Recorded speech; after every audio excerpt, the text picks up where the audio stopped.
Morning,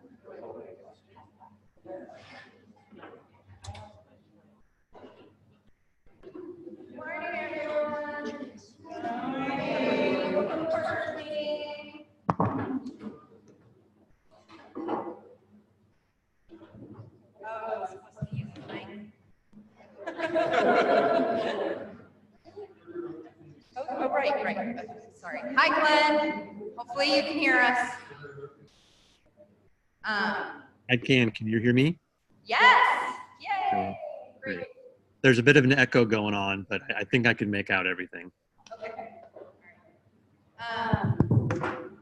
So Ben and I are sharing a meeting this morning, and we made some edits this morning to the agenda, just to let you know. We changed. Ben, do you want to talk about changing? Sure. Well, essentially, we would like to move the report on the current state of fundraising up a little bit earlier in the schedule. The idea here is that we see some thematic blocks we have on the agenda right now, where we're going to talk about progress on governance since the last meeting, and then several different things related to contribution models and specific types of contribution. And we felt like that would be an important thing to get in front of that conversation. So that implicates Rob and okay. Well, we didn't do it before lunch.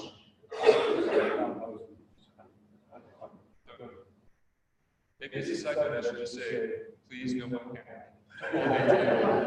Nothing is worth panicking about. If you feel yourself starting to panic, please raise your hand.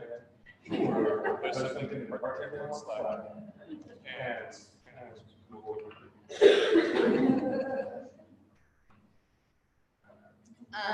yeah, so we essentially just moved the fundraising up right after lunch, and then we moved everything instead. You will see it looks like we did change the drawing.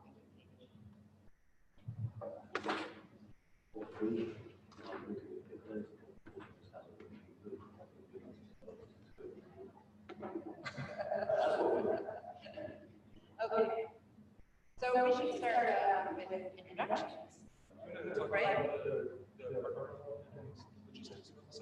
And then introductions. So we asked that we do share everything like normal. And if you look on the page, there's a Google Doc already set up that should be available by everyone. And we will try to do studies about making sure we have a lead maker for each part of the agenda. And also, there are a lot of things that I can have their own presentations, and then we have to obviously pre-read the presentation notes to sort of capture key points and takeaways from the discussion about the agenda. Especially if we make these decisions, and I actually have that would be helpful so that Ben and I And that document is with the agenda. Yes. I guess as a follow-on to that, if you're looking at the agenda and notice that there's no link to document for that session, then there's collectively, let's all take care of make sure we use good notes for that session since we don't have that consistent artifact to that process. Maybe, since we have a minute, can we get 2 note takers before the morning break? So someone to do the governance recommendations and someone to do the bylaws discussion. Dan? Sure. Awesome. Thank you. Parking lot. Oh, yeah. Parking lot. So we have, I think, a very good agenda for the day, but we also anticipate that we might conclude and for sure there are ideas for topics that we have the agenda beforehand they might want to give to.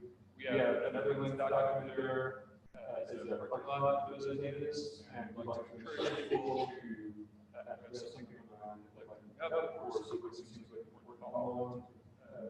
something that is a page agenda, to add those ideas to that parking lot document. We'll come back to that document at the end of the day if we have extra time on the schedule because we move this quickly. And if we don't, we'd like to use those ideas as seeds for the agenda for parking lots. So please use that as additional.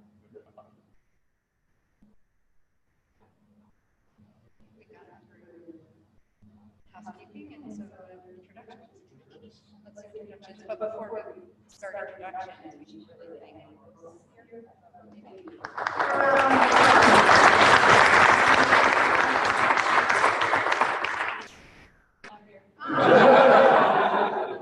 we lost it. Yes.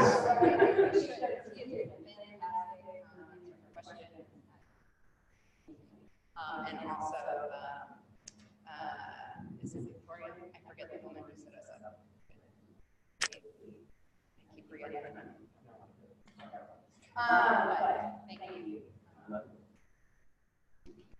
But anyway, yeah, it's a great space. Restrooms, anyone find my restrooms, so you know, they're kind of out to the right, and then there's, people at the water. And they're closed right now. Okay. I didn't go much further now. Okay. Are they just closed? No, you can barricade. Oh, all right. Okay, good to know. Great. So introductions. Why don't we start with Mark? He's deep in thought. Good morning. I'm Mark Wesson from the Data Creation Efforts.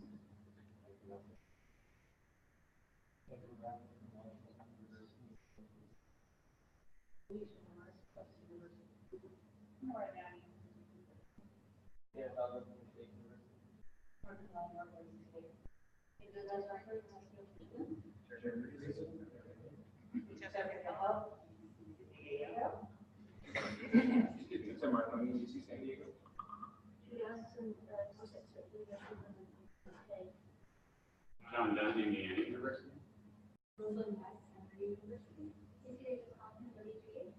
Across Stanford University. John White, University of Michigan. Chris Lowe, University of Hong Kong. Ryan Lowe,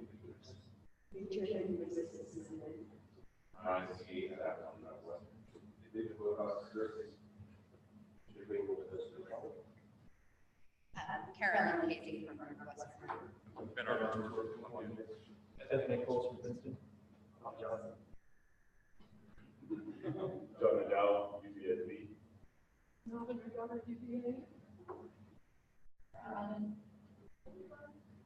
just so you know, we flipped the agenda, so you're going right after lunch. We had to move further down in the afternoon, but you're good fundraising right after lunch. Great. So I think you're doing good. We should try to. Let's do it. Okay. There are just I think we put a bunch of issues on the table, and it is helpful to try and grab one and for our remote. Should we introduce the people online? Can we get the people who are joining remotely to introduce themselves? I saw Glenn. Who wants to start? Maybe Glenn can start. Hi, I think I heard my name. Sorry, I'm just getting mumbling from most people. Not sure how effective I'll be today. But I'm Glenn. I'm with the University of Cincinnati. We do have kind of our official representative there in the room if I do have to drop out today.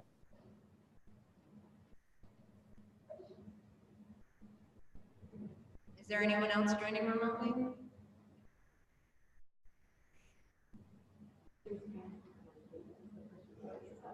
No, Angela is the person who set us up, so it might just be Glenn. Glenn, we'll try and articulate our words and speak into the microphone, which may help. Yeah, that last sentence was better, definitely. Okay, so everyone, I know it's awkward. Use the mics. Thank you. No problem.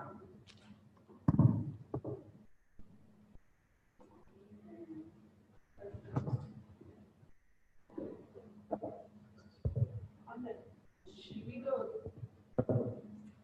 Yeah, if you would stick your own. It's okay. I don't mind. Oh, this is what.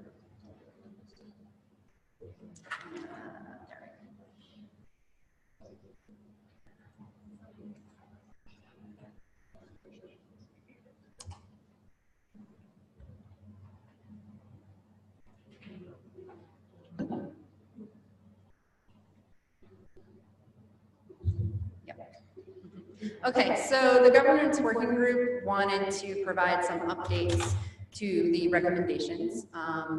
And I will start with the first two, and then Rosie will take over and talk about the last four. So just a shout out to all the working group members. I'm not going to say everyone's name, but they are listed here on the slide. Rosie and I co-chaired it. That's why we're going to give this presentation.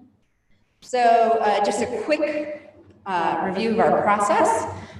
We were chartered, or I think this came up at the last partner meeting, not the last partner meeting, I should say, the last meeting at Connect, where the partners met at Northwestern.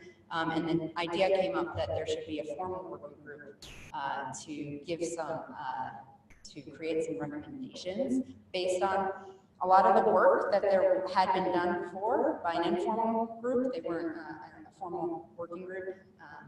So that's what we did. We reviewed the work done to date as of then, and we produced a summary document that was vetted by steering, and then we sent that to the community at the end of January. We then split up. We were quite a large group, so we split up and took certain sections of the desired attributes and worked on those, and then came up with a draft governance proposal. That was sent to the community. We got a whole lot of comments, and then we held a webinar in late, I think, February or early March. I forget the exact date. We then got more feedback from steering. There was more discussion, and that resulted in a final recommendation document. That document was reviewed at the partner meeting in the spring. That was at Stanford, right before my birthday. I remember that. So it was at the end of March. And then the vote by partners was held in April for about, I think we opened it for, I think, 2 weeks. Yep, just about 2 weeks. So of the 35 partners, 32 were cast, 32 ballots were cast, and 100% of those ballots were in favor of the recommendations.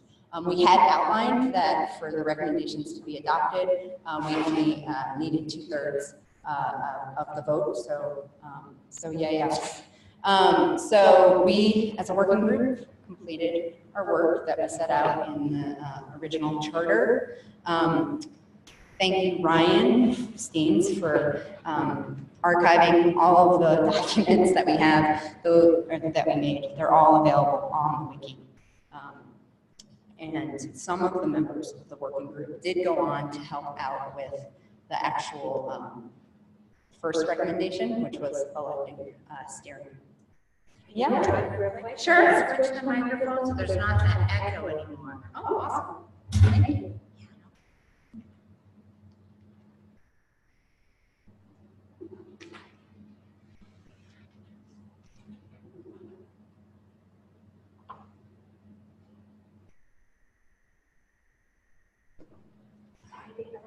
Don't. What? We haven't gotten to the rec yet.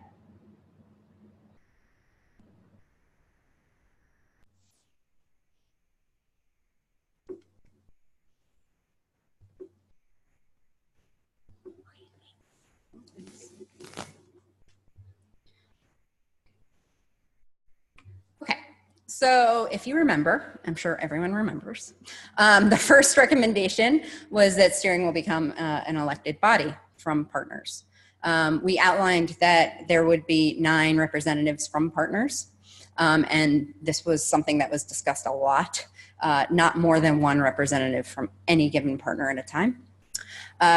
We recommended that there would be 3-year terms for these elected seats on steering, and someone could serve up to 2 consecutive terms. Oh, good. Thanks, Glenn.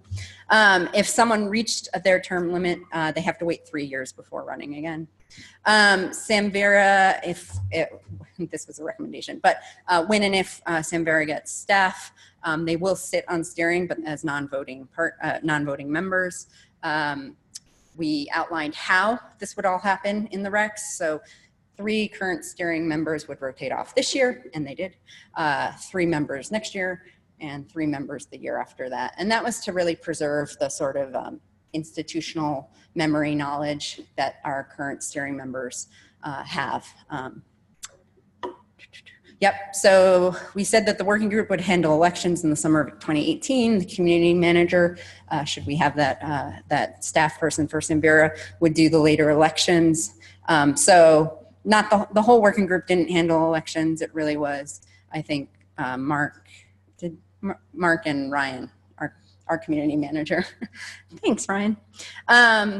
So let's see. Oh, and we also said that steering would elect a chair and a chair-elect, so that they would be the conduit, I think, to the community and for the staff who work for Samvera, which again is a recommendation. Oops. So now this is not working. There we go. Okay, so the update to the first recommendation. I'm reading off the slides. Is that okay? I'm sorry, this might be boring. You can all read the slides. Hopefully my animation helps. So we had the election from June to July. Again, we had 3 members step down. That was Mark and Bess from DCE and Tom Kramer from Stanford. So the new steering members that were elected began their 3-year term in August. Here's one. So Rosie from Emory. Sorry, do you go by Rosalind from? Okay. All right. John, who is in the room as well. Hi, John from Michigan, University of Michigan. And Julie, who I've never met, but there she is. Hi. Julie from University of London, co-sector. And then steering did elect their chair and their chair-elect. I found this out as we were doing this, and that is Richard Green is our chair. Hi, Richard. Thank you. And our chair-elect, John Dunn from Indiana. Thank you, John. Yay. Good. So this was also actually part of the recommendations. As part of the recommendations for steering becoming elected body, we said that they would come up or, maybe edit. I don't know if there were actual bylaws, but there were, right? Yeah, so that they would review their bylaws and then draft them and send them out to us, partners, to review. And the next step will be the partners, after we get a chance to review them, will actually vote on them. And it will be the same sort of voting mechanism, that preferential vote, where one vote per partner institution in order to have these formally adopted. So the second recommendation is that Samvera Steering will hire centralized staff. And the bullet points there is that steering would fundraise to hire Samvera staff. Funds would come also from a contribution model that was to be defined. Again, that's a little later on the recs. Once enough funds are raised, the prioritization of those 2 positions, the community manager and technical manager or coordinator, whatever we are calling it, was going to be decided by steering with input from partners based on the needs of the community at that time. Because we know that was also, people had strong opinions about which position was more important. So we wanted to write in a mechanism for how that would be decided in the recs. Okay, so the update on that. We don't have any centralized staff yet. We knew that was ambitious. But the funds raised to date were $91,000. And I know Robin will be talking about fundraising later this afternoon, so you'll hear more about that. And that fundraising email went out to all the partners, right? Yes, in August, early August. And I guess probably Robin will be talking about the next step, which is that a working group is to be established about fundraising. Okay, all right, great. And Rosie's gonna do the rest. Oh, good. So one of the things that the recommendations mentioned was the need to develop a contribution model. This was something that the governance working group did attempt and then realized that it was a lot of work, and we also had to do all the other stuff around governance. So in some respects, we punted to a governance working group. That model of contributions would help, of course, with fundraising for staff, for centralized staff for the project. And the model, when the governance working group met to discuss, we talked at length, many meetings, I think, about taking into consideration in-kind contributions, what does it mean to be a partner in good standing? At the time, we had a number of partners who were hadn't participated and actually ended up rolling off as we were. Thank you, Richard, for facilitating that, for rolling off as we were heading into voting on these recommendations. So an update on that is that Richard and Ryan pulled together a contribution model working group, and they've actually delivered a draft report, and we will be talking about that a little bit later. So you'll see this theme. We just keep talking about all these things. One thing I should say is that the working group sent out a survey about contributions, and there was about a 59 rounding percent participation rate from the partners. So the next one is the Samvera partners will establish a roadmap council. One of the things that we heard from the community as we were doing the governance working group recommendations was, part of the reason governance came up was that there was a lot around that was changing within the community and was changing rapidly. And it seemed like it was extremely difficult for people to understand what was happening, when it was happening, how it was happening, and who was talking to whom. So one of the thoughts that the governance working group had was that perhaps establishing a group that allowed for pertinent technical expertise and non-technical expertise to come together to talk through some of these issues would be extremely useful. So that group would align roadmaps of all of the different solution bundles that existed, as well as the work done in the core components maintenance working group. So taking the ideas that started off in the core components maintenance working group and taking it one step further to have work coordinated across all of these different things. The other thing we heard as well was that many of the interest groups or interest groups, specifically the managers, the repository managers, and the metadata, felt often that they had a lot to contribute, but weren't always included in some of those conversations. So we thought it might be useful as well to include some of those interest groups. In a happy universe, we would have staff and a technical coordinator would help to facilitate this group, because this seems like it would be firmly planted in their bailiwick of responsibilities. So one other thing we heard as well is that when folks choose to step down from a role, we often don't acknowledge that. So when somebody steps down from technical lead on a project, we as a community aren't always acknowledging that that person has done a significant amount of work and that they are leaving a hole. So one of the things we want to make sure is that we have somebody in those positions regularly. And that, of course, means partners stepping up and allowing for that, those positions to be filled.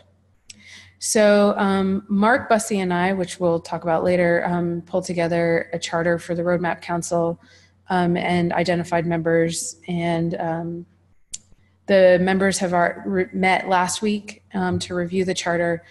And the goal is to then have partners once again vote similar to the bylaws for steering on this. And because the governance working group really felt that this was something that hopefully would move the community forward. And I'm not going to say much more about that because then I'm getting into my other update.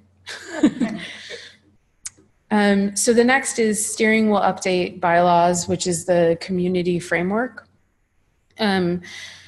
So once the new members of steering were on the on steering, then we would turn the attention to updating the community's bylaws. And again, those bylaws were supposed to be voted on by partners. So steering has talked about updating the community framework, but it felt like some other things needed to happen first before we could move to the community framework. I should say, if I put on the governance working group hat, we recognize that this was going to be ambitious to do all of this by this time.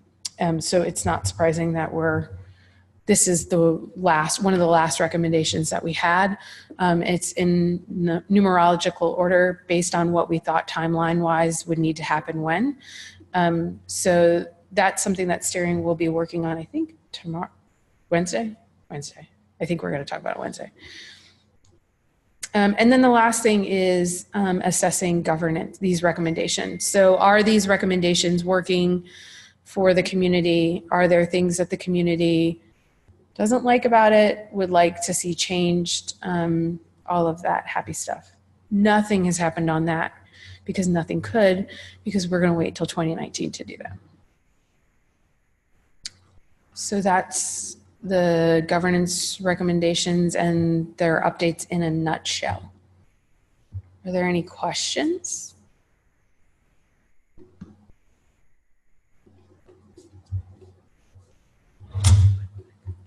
Just want to make sure I see Glenn if he asks. Yes, sir.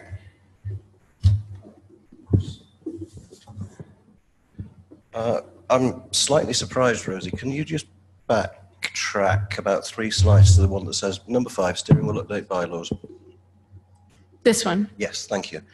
That's wrong-footed me. I'm sure you're right, but actually I'd missed that detail if so.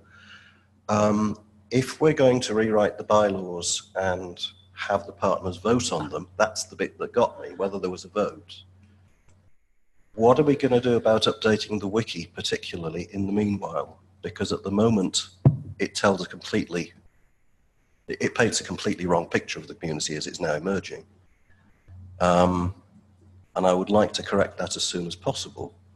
I don't think that there's any reason we can't update the wiki. It seems like we should update the wiki, and we can always revert changes if people are unhappy with it. Okay.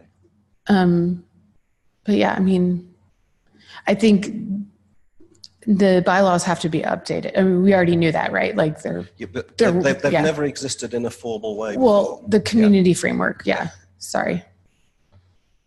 Right, they've never existed in a formal way, and I think that was one of the recommendations that we talked about within the governance working group. My apologies for missing that in the document. No, that's okay. I think I said this to you. I too forgot that was. So you're in good company. Other questions?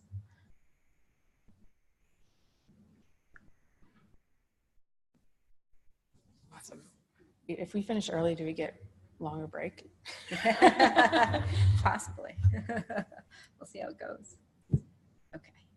I'm adding a parking lot item for us to talk about the specifics of how you want to publish those changes to the wiki, how you want to organize them.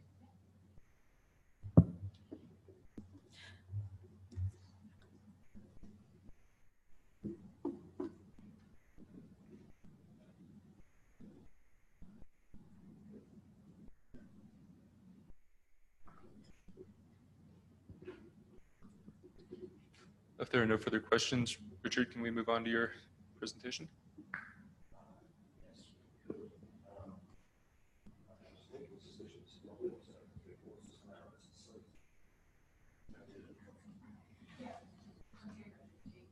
Take less time.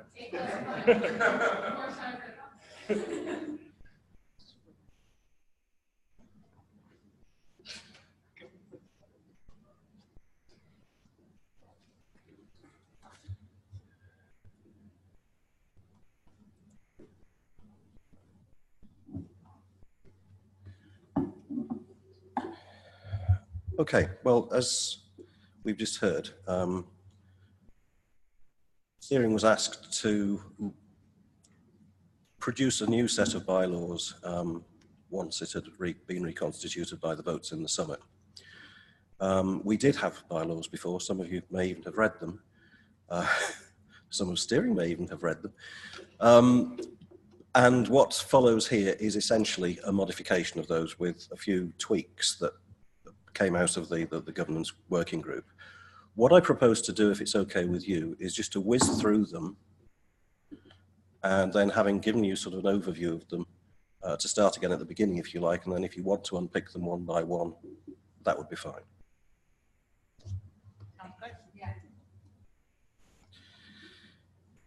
So, as I said, we were tasked with the job of producing a new set of bylaws, and again, as has been said, they need a 2/3 majority of the partners to be adopted, and that's something we need to sort out quite shortly. So, number one, the steering group will consist of 9 members. That came straight from the governance working group recommendations, so presumably is not a quibble.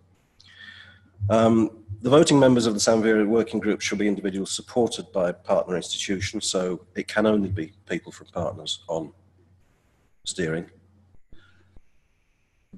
There is a side issue here which has never come up, but we should just file it at the back of our minds, because neither the contribution model working group's draft report nor this actually accounts for the fact that our legal documents say that individuals can be partners. Now, 2 people, to my certain knowledge, have discussed this over the years, but it's never happened. So that's just one to pigeonhole. I don't think it's an issue, but we shouldn't pretend it doesn't exist. Okay, the members of the steering group are elected to serve for 3 years, fine. May not serve more than 2 contiguous 3-year terms.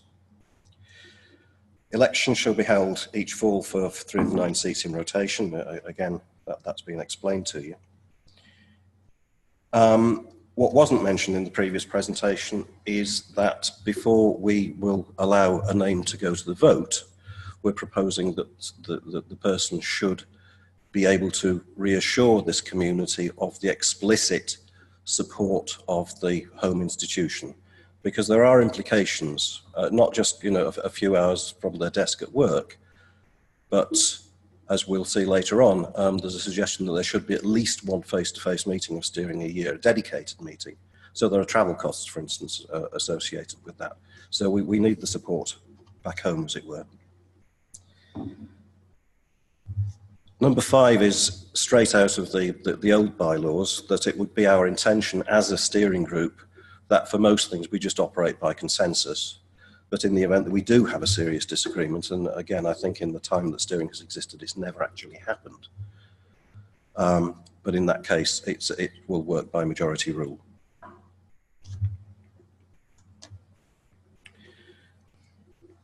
We didn't have this in our original draft, but it was pointed out to us that it was missing.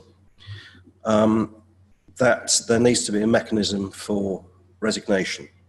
Now, it used to be that we said members of steering can resign just by notifying other members of steering, but we felt that would be inappropriate now that steering is effectively elected by the partners. And in fact, anyone who wanted to resign from steering should necessarily notify the partners as well, presumably by the partner list. But so that it's transparent about what's happening if the membership starts to change for such a reason. In the event, and of course this has happened already, that a seat on the steering group becomes vacant part way through a 3-year term, an election shall be held as soon as possible. Now this happened because Deborah Hankin-Kurtz moved from Duraspace. Let me just say it certainly surprised me. It wrong-footed me. I don't think anyone on steering knew that was going to happen, but it doesn't matter. That's fine in a sense. But Deborah was probably going to be one of the ones who would have rotated off this coming summer.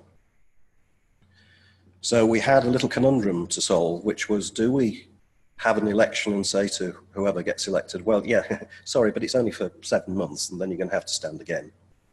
And it didn't seem to us that that would be a sensible way to do it. So we've put this proviso in that in the event that a special election comes up and the term remaining to the person who resigned was less than a year, then we would have that person's elected position automatically roll forward into the next 3-year period. So they could potentially end up serving a term of just under 7 years on steering. But we felt that was better than going to another election just 6 or 7 months in this case after they were elected first. It didn't seem right to do that. You may want to discuss that. As was said, the steering group shall elect a chair and chair-elect. Basically, the chair to facilitate the steering meetings, make sure the agendas are there, etc., and potentially to act as the conduit with any staff that the community see fit to appoint.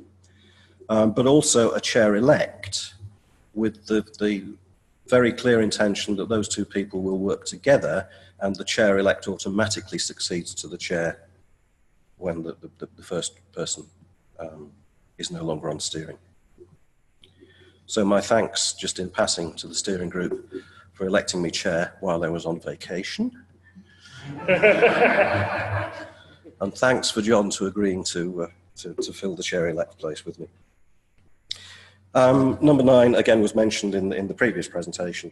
It seemed logical that any staff needed to be part of the steering meetings in order to know what was going on and therefore be able to carry out their own jobs effectively, but as non-voting members. But also we could see situations where actually there would be specific jobs we needed doing, and again it would be an advantage for the person who agreed to do those jobs to be part of steering for a little while to feed into that job role and what it was they were proposing to deliver. And so we're saying that steering should have the power to co-opt if that's seen to be advantageous to the community. I mentioned this one earlier on in passing, that steering should hold at least one dedicated face-to-face meeting each year. We've done that for the last, I'm looking at fellow steerers, 3-4 years.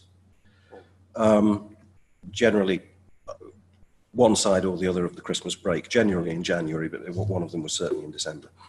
That has proved extremely beneficial, a 2-day meeting somewhere to have a look at what's happened over the last year from our point of view as supposedly steering, but also to look to the next year and things like fundraising if we're tasked with making sure that happens effectively and so on.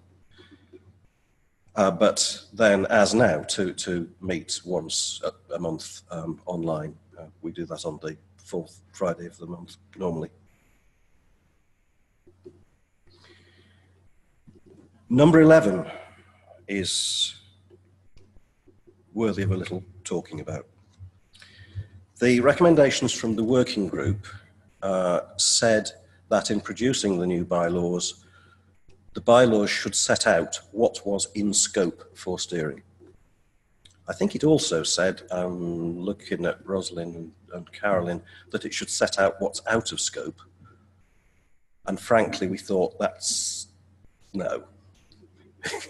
The list would be volumes long, unless there are specific things that partners wanted to say, no, this is a partner job, it's not a steering job.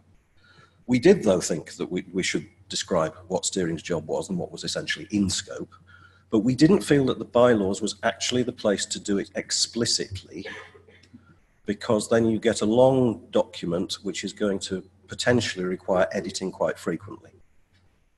So what we are proposing is number 11, which says, okay, the steering group provides stewardship and central admin. They're responsible for helping create the structures to see that critical tasks are addressed and backstopping the partners group in the event that they don't fulfill critical tasks. But see the community framework, the wiki pages, for the detailed list of their duties, because the wiki is much more easily updatable. Now, I and we talked about that, not realizing that the community framework was to be a votable document. So we might want to discuss that in a few minutes. And then finally, the last one, that the bylaws should be subject to annual review. And if there is a modification, then it requires a 2/3 vote again. So that's essentially the bylaws. the responsibilities which we would anticipate, which we had anticipated going on the wiki, I won't go through. I mean, essentially they're on the wiki. You can have a quick skim down them on the screen. They're in the presentation. There's nothing that wasn't there prior to the governance modifications, except the fourth bullet there, appointing and overseeing the work of any Samvera staff positions approved by partners. This was something that governance said we should do.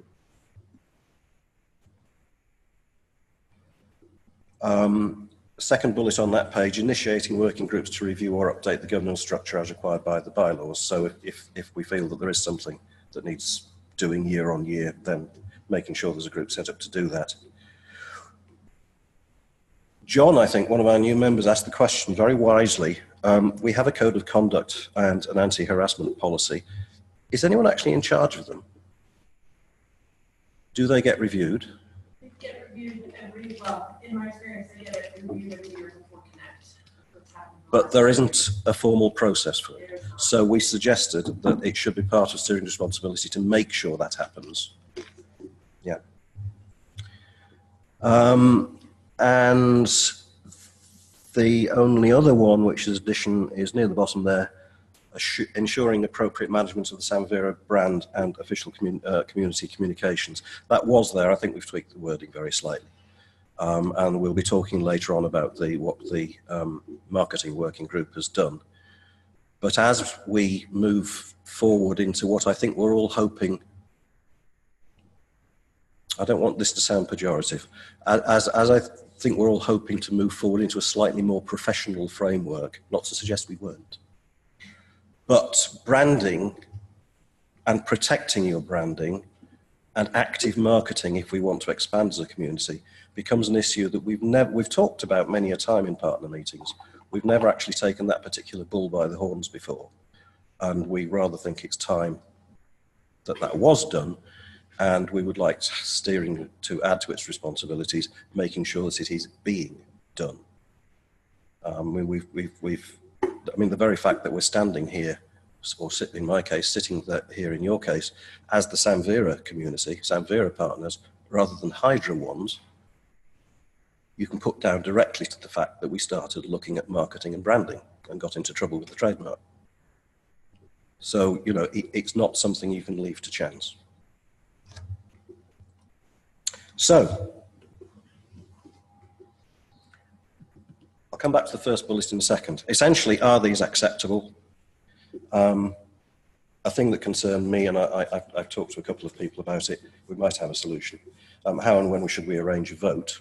Being wary of voter fatigue if we're voting on this, a new member for steering, the contribution model working group recommendations. That's 3 votes in quick succession potentially. I think probably we want to find a way not to do that, combine them or something. But can we go back to number 7? Oh, how do I go back? That should be interesting. Okay.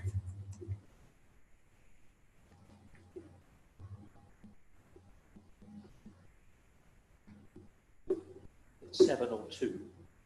Well, it's a bit of both, isn't it? The problem that we've got, and it only came up really as we were dotting the I's and crossing the T's on this, is what happens if a member of steering moves institution to another institution which has someone on steering. Now, okay, it's an edge case. It hasn't happened yet. I'm not sure that we want to try and solve that. It did happen at one point, but a while ago. No, within the time frame of these bylaws, it has not happened when there is a prohibition for 2 people from the same institution. Yes, yes, sure. Sorry, perhaps I worded that badly. No, once these bylaws come into effect, what happens if someone moves for a steerer moves from one institution to another institution that has a steering member? I am suggesting that's something we might want to talk about. Whether we want to rush it into these bylaws before the vote, I'm less sure, but as I say, we need to talk about it. Discuss.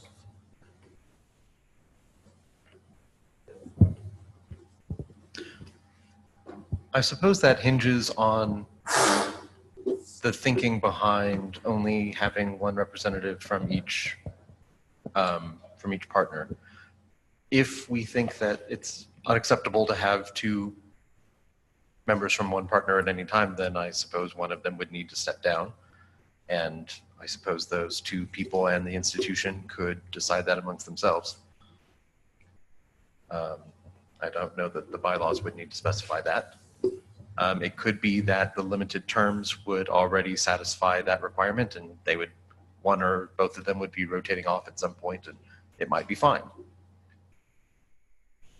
There's also the assumption that the explicit acceptance from the institution, I don't know how many institutions would say, I want two, to put in that time. So again, it triggers that explicit check from the institution when someone would transfer that we would need to make sure that they're aware of. So that's another consideration.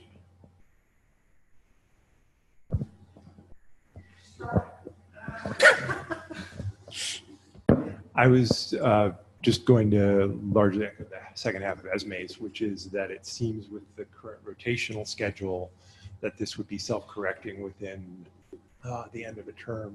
So I think I'll throw in and let anybody else who's part of the discussions. I think part of the worry was long-term a consolidation of power in any of the larger organizations who have the ability to staff more people in these roles. And so this was in part to address that and to encourage smaller institutions to participate.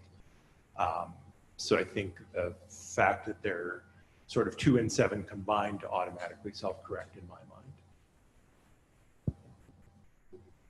I should say that we had these conversations in the governance working group, and those recommendations, this edge case was written in because we already knew it had happened with Bess. But I mean, I'll just be honest. Everybody told me to take it out because it got into the realm of either if the governance working group making recommendations for steering, but also the governance working group making recommendations for partners too. So the example I gave the other day was with Tom. If Tom left and he was still on steering and Giarlo was on steering, and then I took Tom's job, which would be awesome. Excuse me. Then, how do I make the decision about whether or not I want to keep the position or Giarlo keep the position? Or so we had gone into discussions about does the person who makes the financial decisions get to overlay the person who doesn't? And ultimately, I think people telling me to take it out was right, that we need to leave as much of that decision making to the partners as possible, like you were recommending, Esme. That those two people need to figure it out, who's going to stay on and who's not.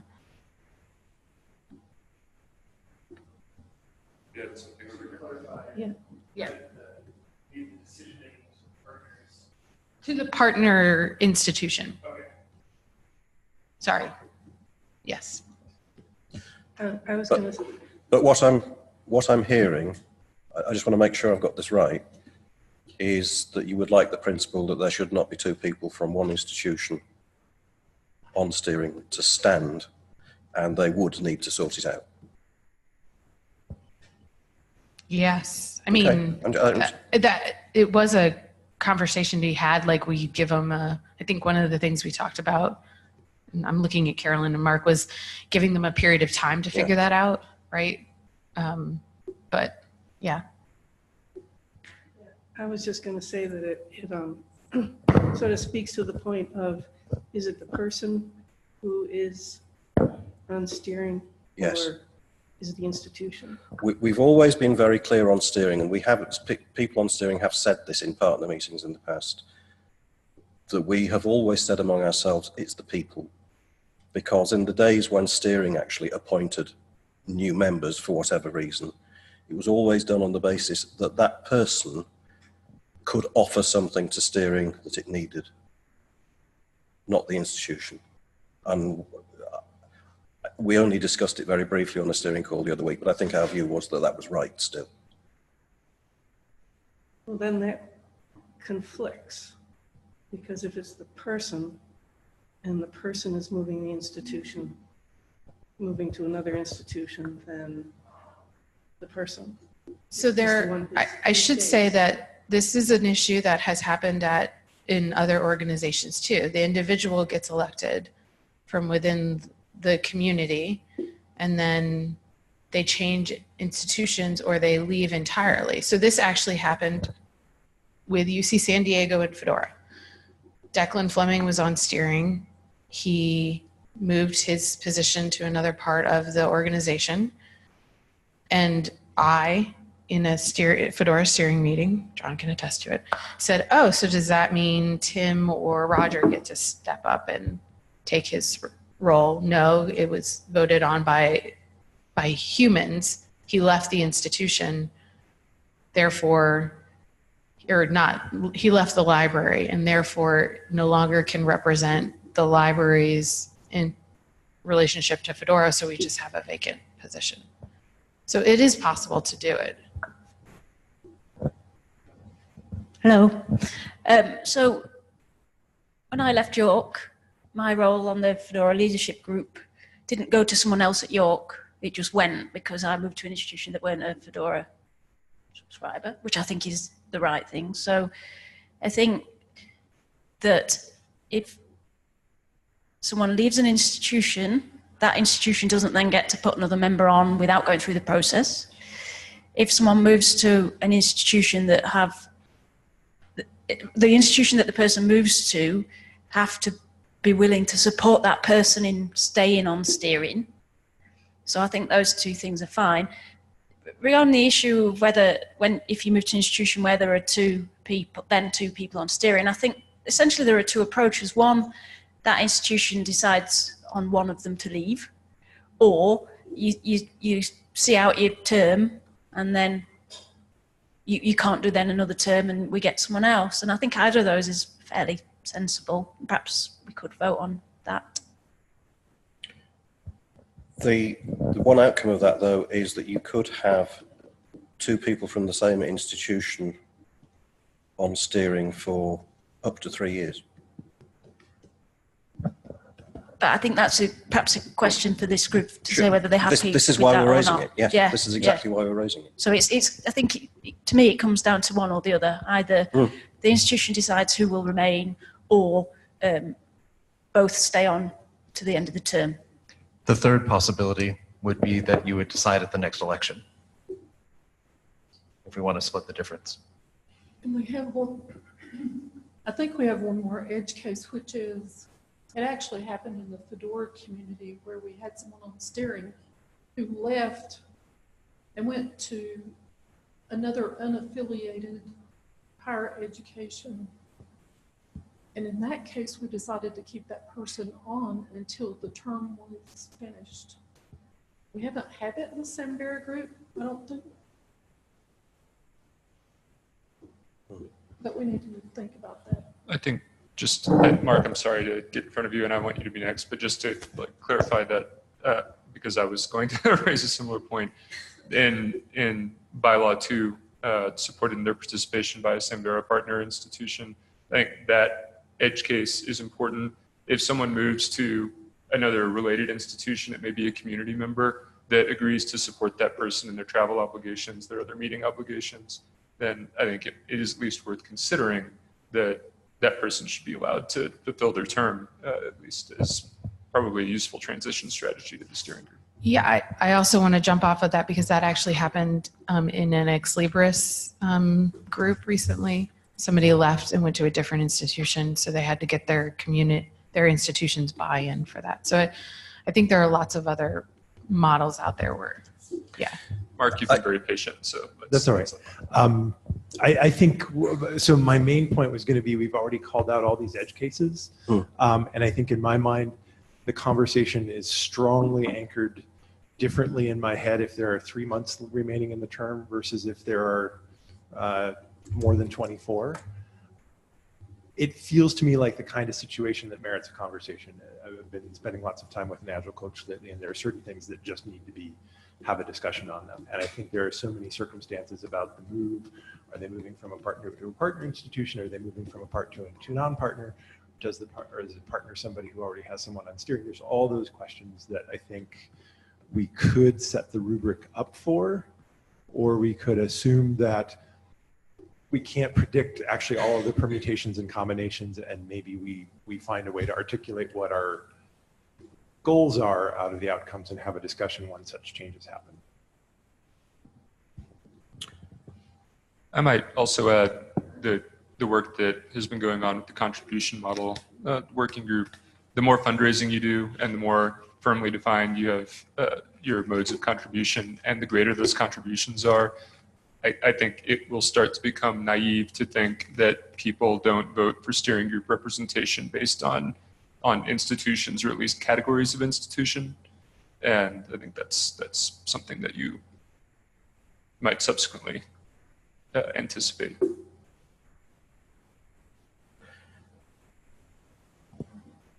Can I then take it? I mean, I think I've been thinking as this discussion's gone along the lines of what you just said, Mark. My feeling at the moment is that you as partners would like to hold onto, in principle, the provision in number 2 that there shouldn't be 2 people from the same institution. Should that arise because of a move or something like that, or some other edge case that we haven't yet considered, we will take that principle as the guide, but be a little bit pragmatic about how we implement it, which would depend on timescales and so on. And that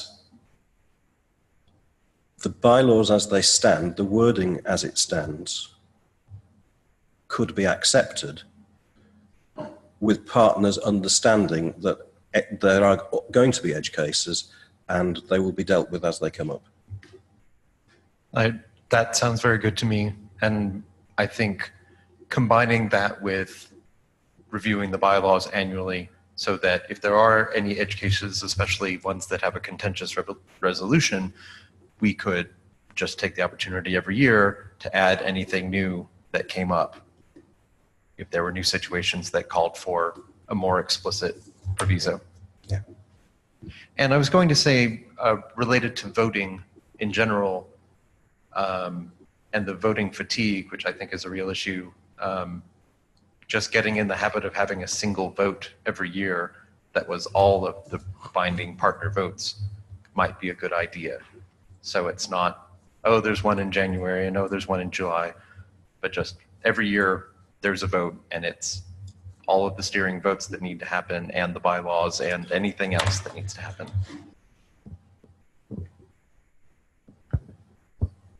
I guess the issue then is, how do you handle something like the vacancy, mid-year vacancy on steering, which, right now, we're proposing to have a special election. Would you leave the seat vacant until the next scheduled election? Or, we need to look at that issue. Yeah, we're waiting, Steve. Hi, Steve. I think my greater concern actually would be that has a big impact on when you hold the vote. Because if, for instance, we all consolidated them all into the summer, so that a new steerer, for instance, could start on the 1st of August as this year, you would not be able to have this sort of discussion immediately prior to the vote unless you move the partner meetings about, which I suspect we don't want to do. Or you could move the steering meetings back to, the steering votes back to November, for the sake of argument, which would, as has fortuitously happened here, give potential candidates for that vote the chance to say something at a partner meeting, possibly. We did float that a long time ago, but at the time it didn't look as if it would fly.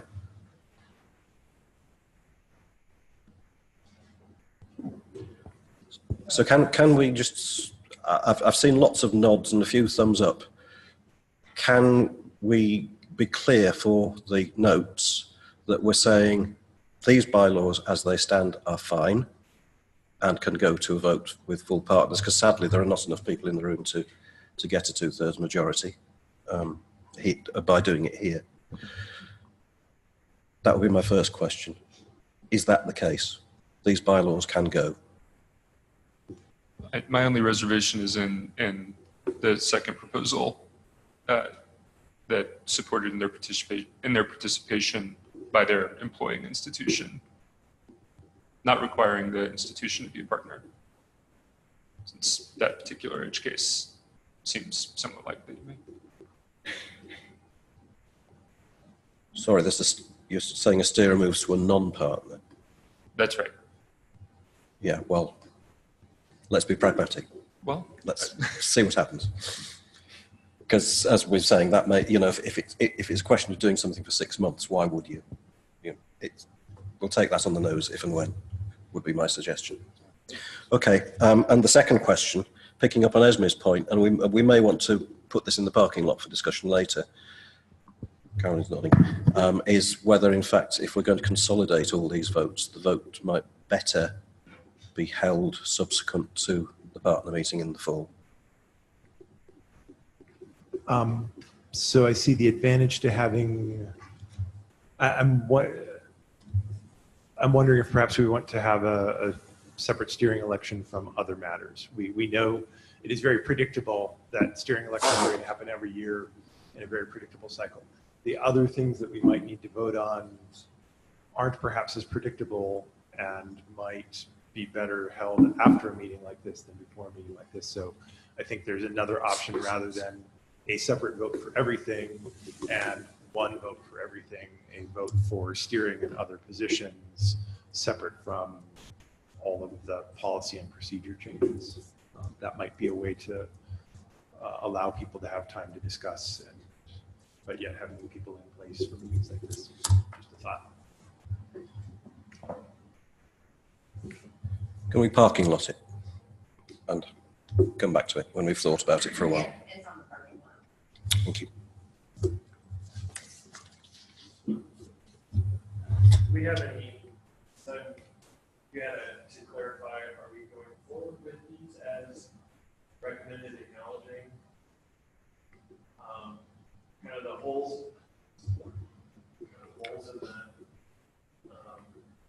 that are identified, or I'm trying to capture, like, you wanted some action to move forward? I asked the group to, because I see lots of nods and thumbs up at the appropriate point, asked the group to confirm that these bylaws, as they are currently written, can now go to a vote, and any edge cases that come up will be dealt with pragmatically at the time. Yes, so wait, what I'm hearing is these bylaws, as you presented them now, are going to go to a vote, and all the partners will get to vote on them, preferential vote, 2/3 majority, right? Correct. Yes, and Meg, sorry. I had a question about the point about how long the term for the chair and the vice chair, how much is that specified in that? It's not specified, no.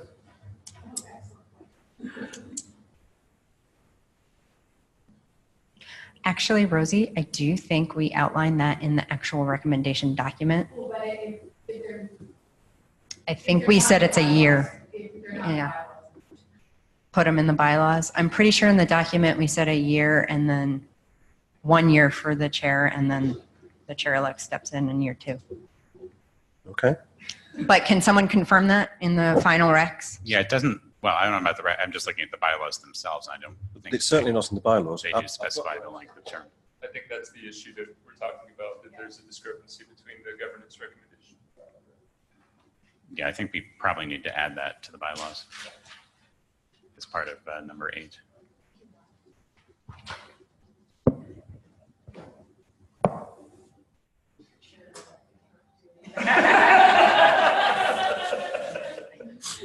No, there is no term specified in the governance recommendations. Let me read you the paragraph. Steering will elect from within its members a chair and chair-elect. when the new members join in the summer of 2018. The chair-elect succeeds the position of chair immediately following their term as chair-elect. Sorry, the chair-elect succeeds the position of chair immediately following their term as chair-elect. Actually, that is what it said, but we know what it means. The chair, working in close collaboration with the chair-elect, will facilitate steering meetings and act as a conduit for communication with the higher positions to steering. There's no term in there. In the final working group recommendations, we say that steering will elect from within its members a chair and chair-elect. The chair-elect is elected by the chair and chair-elect is elected by members of the steering for a 1-year term. Oh, okay. And yep. So this must be a slightly earlier draft. I apologize. No worries, and is only eligible to run as they move from the first to second year of their term. The chair-elect succeeds the position of the chair immediately following their term. Yeah.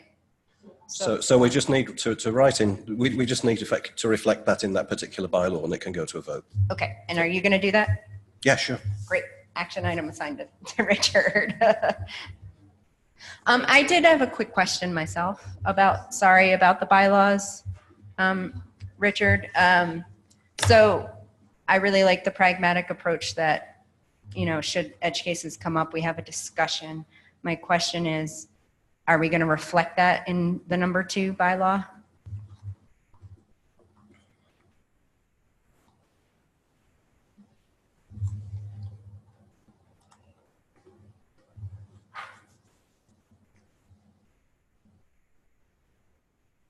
Instead of the gentleman's agreement of us talking about it right now?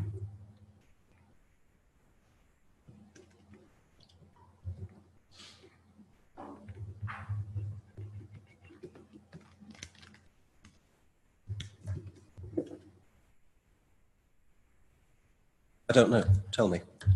I would personally like to see that written down in bylaw 2. I don't know if I make a motion here to on the same friendly page. amend. If you're on the same page, can I see a raise of hands? Is anyone not on that page?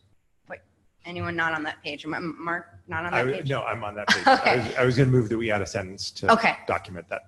Okay. Yeah, I'm not sure number 2, but yes. Okay. All right. We find the right place for it. And Okay, yes. All right, thank you. Cool, great.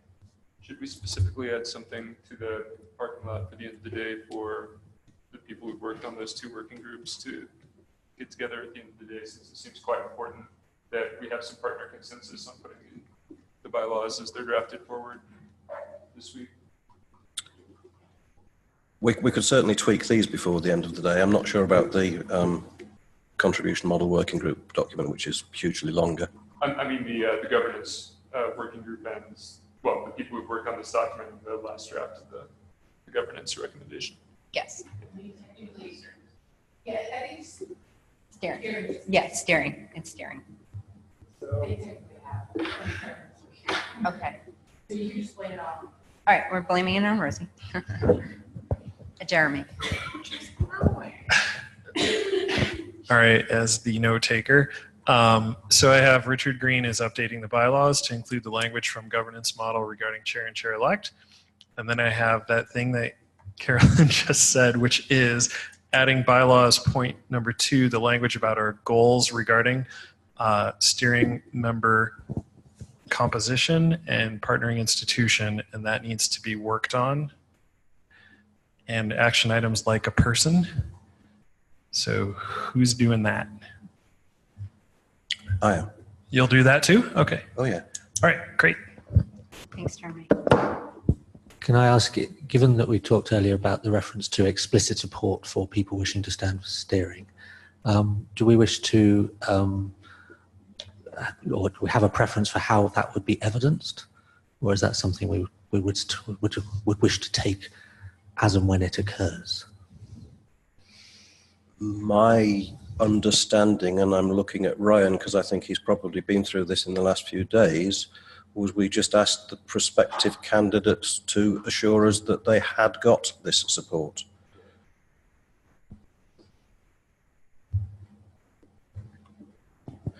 I'm just a little worried about writing the pragmatism in.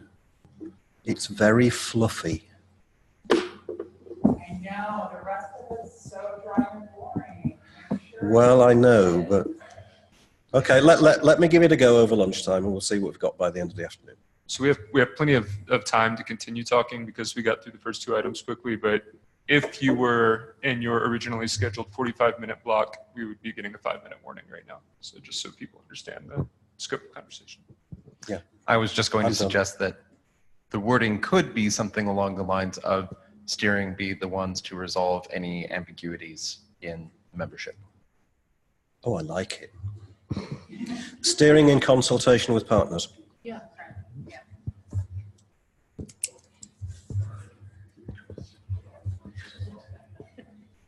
Flip will be hard to do. Right, this is a very important topic, so I'm going to look around the room before we talk about moving on, especially since moving on would be going into a long break.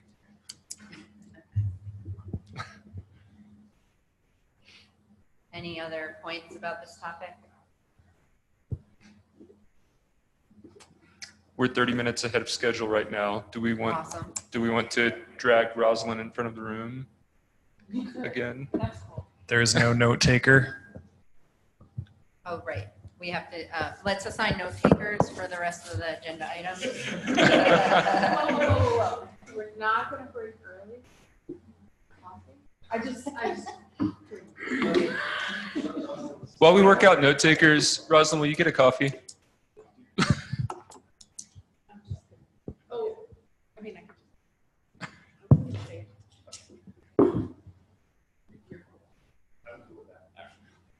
Who wants to take notes on the roadmap council? Wait, shall we note taker for roadmap council? Yeah, so it's gonna be heavy note taking. I think you're overestimating what this is going to Thank make. you. And then we have the contribution model, which is also going to, I think, be heavy on this discussion. So can we get a lead to the contribution, either speaker for the contribution model or for update? Thanks, Esmond.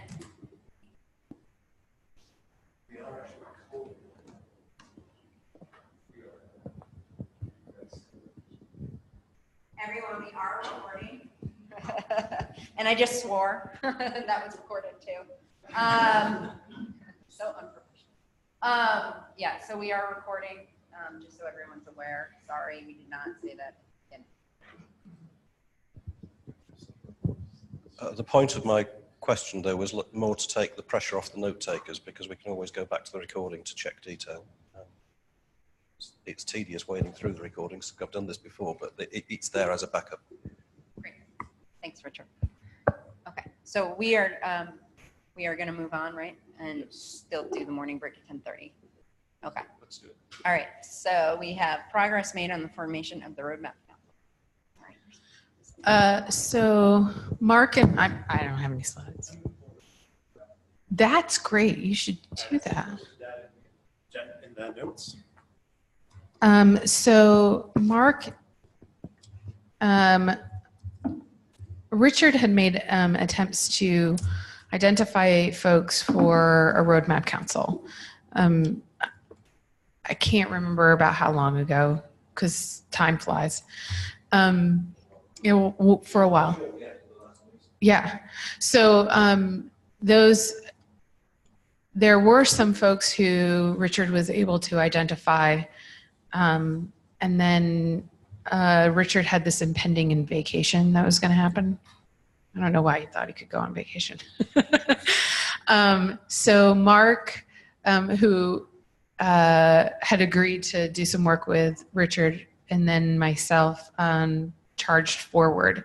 But in discussion with Mark and myself, we decided that at the last partners meeting, I think it was said that we would we talked through a number of individuals who we thought would be good on a roadmap council, roles, not humans.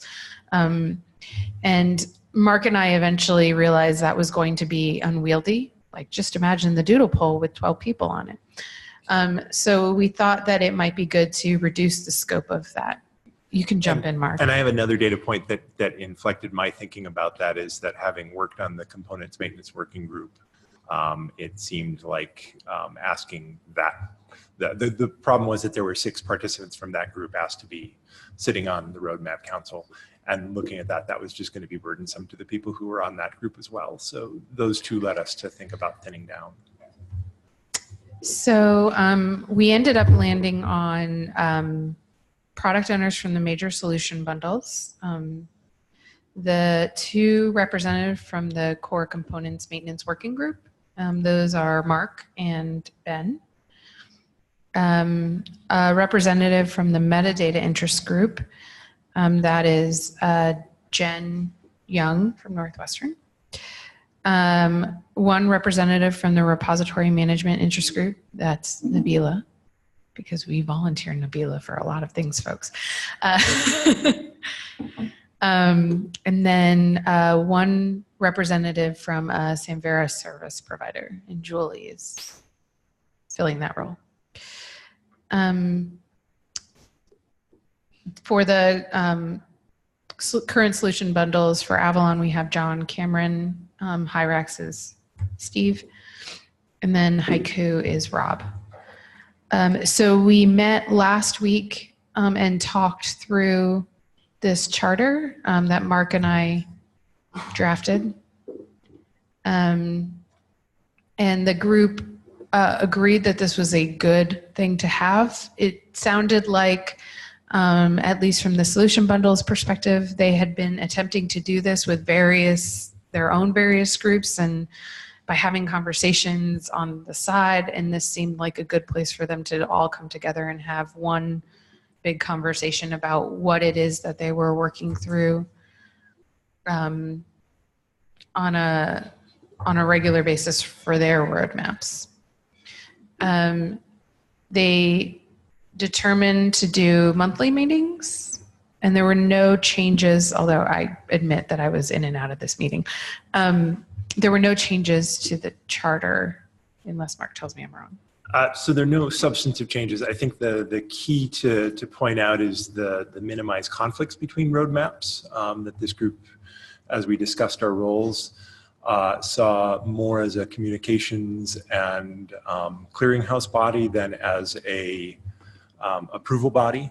That to Rosalind's point, the times that there have been ad hoc discussions in the community before between the different components and service providers, and all of those have been incredibly fruitful, but they were ad hoc in nature to date. So the goal of this group is largely to provide a place with some of the key pieces of the community that we know about, to do that on a regular basis.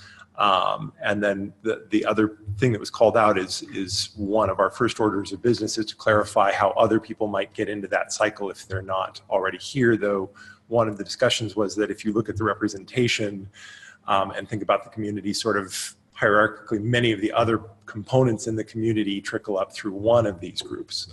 So we're hoping that there's actually a bigger footprint than just the number of organizations or interest groups and people listed here, that we're hoping that they then have touch points out further in the community. So I think really understanding this not as a group that's going to decide what will or won't happen, but a group that ensures that there's a good place to have conversations is really how we're envisioning ourselves at this point.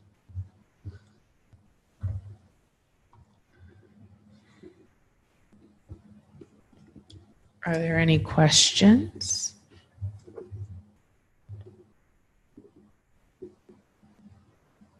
Yes.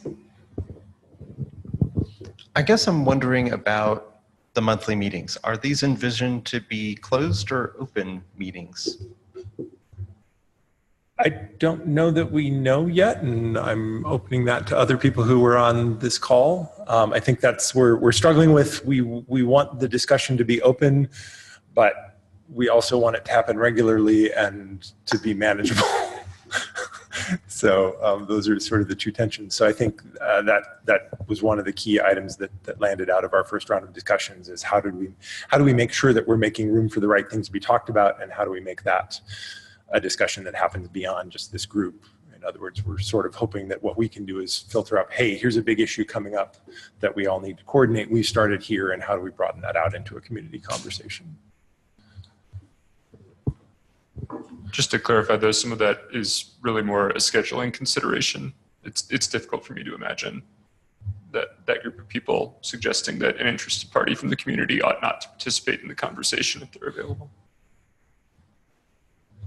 Yeah, I think it's, the recognition is more that we need a regularly scheduled place in the community to ensure that we have those, not that that be the only place in the community where those happen. So it just felt that to date that's been much more ad hoc, and perhaps we've suffered back to Richard's observation about professionalizing as we grow, being a little more formal about giving people a touch point for somewhere to hook in if they haven't found it already. We also talked about Esme being like the scrum of scrums, you know? I had a couple of just pragmatic queries, I suppose, of confirmation. One was, notwithstanding the fact that identifying people and finding people is a bit of a task, was there a sense from a point of view that this is a council of there being a term of office, or just as long as people would like to do it, or as long as we can persuade them to keep doing it, or anything else along those lines? Well, so I think partially it's dependent upon the contributing groups. So Ben and I have had the conversation with the core components that we'll do this for the next cycle, which I assume is probably a year. In our case, the core components is having a conversation about whether to recharter and how long. So if they weren't to recharter, we would probably not have our positions in this role on this group. And then the group would need to discuss whether or not to replace the core component seats with some other seats. This is also one of those groups when originally envisioned in the governance recommendations that the that the technical manager would play a role in. So in some ways, we're self-chaperoning until that role exists, and then some of that would defer to that person. So I think I would consider this provisional and iterative, so we're going to try it for probably the year cycle from now till next Connect and next partner meeting, and would expect that we'll have learned some things and made some tweaks by then. Okay, so building off that point, although I suspect that that probably answers it as well, in the original recommendations, there was a suggestion that the technical lead, as you said, would be the one pulling things together, and that they would then also have or attend steering, or be a link to steering, so to speak, in the interim period of their however we get to there being a technical lead. Is there a need for us to understand how the Roadmap Council would relate to steering? We did actually address... Not to add any more work to anyone's plate, but I will observe that there is one steering member on the group right now. Yeah, that was what I was going to say. In the original suggestion that went out to the partner list way back when, probably April, May, it was suggested that there would need to be a formal liaison with steering, unless there was a member of steering on the group, in which case, sorry, Julie, they can presumably do that quite comfortably. So I think, and Julie, I'll just at least speak for myself, and I suspect for everybody else in the group, that you obviously are free to call any of us in, and we can share in that and be part of those ad hoc attendees to steering meetings if need be for that portion. You have a call out that steering would include other people as needed. So if we didn't have a technical lead and we didn't have a Julie, someone would be invited for part of a steering meeting in that liaison role. I'm optimistic going forward that this will be a little bit less awkward, but one of the things I think that is impacting some of what you're saying is that the relevant working groups have intentionally scheduled their report outs and charter renewals around the plenary meetings, or around the spring meeting and end of fall meeting. So this meeting happens to be the meeting at which we are both talking about the recommendations, drawing on these groups that are also reporting back to the same group about whether they should continue to exist or not. So that one hopes that in the spring, much of this will be clearer. And the final query, I suppose, was just to reflect that there's members here from different working groups and other representative groups. The point was being made to me the other day, because this is how it came to my mind, was that you don't have to be a partner to be a member of a working group or such. Do you need to be a partner to be a representative on the council?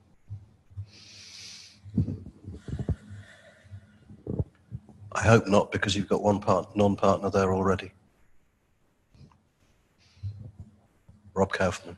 Yeah, I think this goes back to your question too about like, I think as long as Steve is a product owner, he's probably going to have to be on this group. But yeah, I think if within those ranks, there's no reason not to have a partner. Especially if the non-partner, certainly in this case, is contributing so much to the community. Yeah. That the fact that they haven't actually signed the document, and there may be legal reasons why they couldn't at a particular time, we shouldn't exclude them. Right.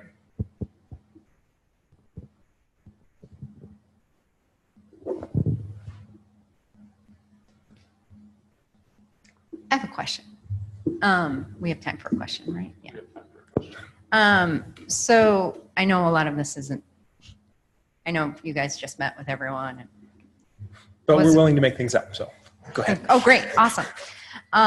So was there, I mean, Rosalind mentioned scrum of scrums, and when I hear that, I hear more like, if that's true, there's kind of like more of like a decision-making mechanism there. So I don't think that the council's operating that way, but did you guys talk about decision-making and how that's going to get handled within the group? Should there be some tough decisions that need to be made? Because I would expect that facilitating this type of group might mean there needs to be tough decisions at certain points. I'm going to ask Julie and Ben to jump in and correct or annotate me. My sense was that if this group was working right in my vision, this group is an early warning group to identify what those things are and bump those up to a larger community conversation. That I don't think this group sees these 6 people as making the decisions for the community, but rather ensuring that those issues get raised up high enough, early enough that we can have timely decisions rather than after the fact or crisis discussions. Again, I also think that it does necessarily necessitate decision making, but I don't think it needs to be the conversation you're talking about, right? So if Steve and John have a conversation and Steve realizes I really shouldn't do that because that's going to make that really bad down the line, then he's made a decision, right? So I think based on some of the people in that group, you're going to end up with some type of decision just because of who is in there. So, or choosing not to decide, so. I mean, I think we explicitly said the point of this group is not to dictate what any of the constituent groups have in their roadmap, right? So each of these groups, in particular the solution bundles, have and are doing lots of work to maintain their own roadmaps. This group is not intended to approve the final roadmap in any way. It was really designed to ensure that there's a place for that communication, and then the communication with the core components and a communication with metadata interest and with repository managers, because all of those other groups are touched by those decisions. And to date, we didn't have a very transparent way of communicating that out. Maybe it's less of a question of decision making for all the reasons you just described, and it's more a question of conflict resolution. Like in the event a decision, there is conflict about coordinating and communicating, or a lack of transparency, and this is all about transparency, and I think that's where we want to highlight the group of this group's job is to be transparent and really have some. I would like to see some expectations about how transparency is going to be achieved amongst this group, and then in the event that consensus cannot be reached within the group, then it clearly gets bumped up to the technical manager if that person is in place, or or steering or partners or what have you? Yeah, I mean, in terms of that transparency and just legibility, one of our was to say that there are roadmaps going on right now, and they may not have the same size or shape or form. And one of our discussions was just part of the heavy lifting for this group is to start to think about how we could rationalize that and make an artifact for the community that was a roadmap that once we'd learned how to read, we could go read. We would A, have a jump start for other things that needed roadmaps, and B, have already sort of learned how to read a Samvera roadmap. So, you know, some of might almost be administrative in a way of creating those models. And that, I think, the reason for doing that is that level of transparency that Hannah's talking about. Sounds good. I think one other thing I would add about whether decisions are being made or how those things are working is one of the responsibilities of the core component maintenance working group is to maintain the list of product owners for the various components. So I think it would be whoever the representatives from that group are, in this case, Mark and I, would be incumbent on us to make sure that if there was a point of conflict between different projects emerging around one of those projects, that the right product owners are in communication on those calls. So I think that to some extent, we're also operating as the liaisons to the broader group of product owners.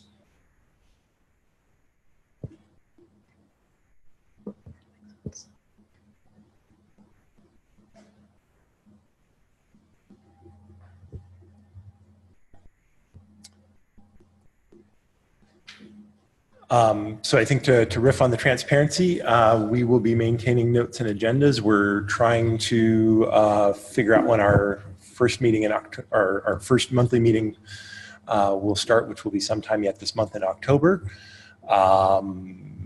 We'll broadcast out sort of what's going on and how things are progressing, and welcome everybody's feedback and input, because as you can tell, we're still sort of thinking through what all of this should be and where our efforts can have the most benefit to the community. So, Mark, I heard something and it helps for me to say something back. So I think I heard that you guys discussed this idea of sort of templating what roadmaps should look like and sort of having a template for roadmaps in the Samvera community so that we're all starting to speak the same language that helps facilitate coordination. Did I hear you say that? we are suspecting from our very early discussion that that's going to be work we have to do, just in thinking about how would we talk about whether roadmaps do or don't conflict. Sure. There's probably got to be some way to look at them with some similar kinds of lens. So it felt like that's probably early on in the work of the group. Can I just say out loud, I think that's a great idea. And I look forward to that happening. And so, I mean, I know there are a few people on the group here right now. So I think it's very important that we all speak the same language. And I feel like half the time we're like ships passing in the night and we don't have the same language. And so therefore we can't really talk to each other. Yeah, so at that level, I guess I don't want to make commitments on behalf of the group, given that we haven't, but this is a place where you, hopefully all of you know at least one or more of us, but even informal feedback to that effect, and we're taking that away today, and again, I think that'll be one of the early outcomes. Do you have any thoughts about how this group would be related to or impact the weekly Samvera Tech Call?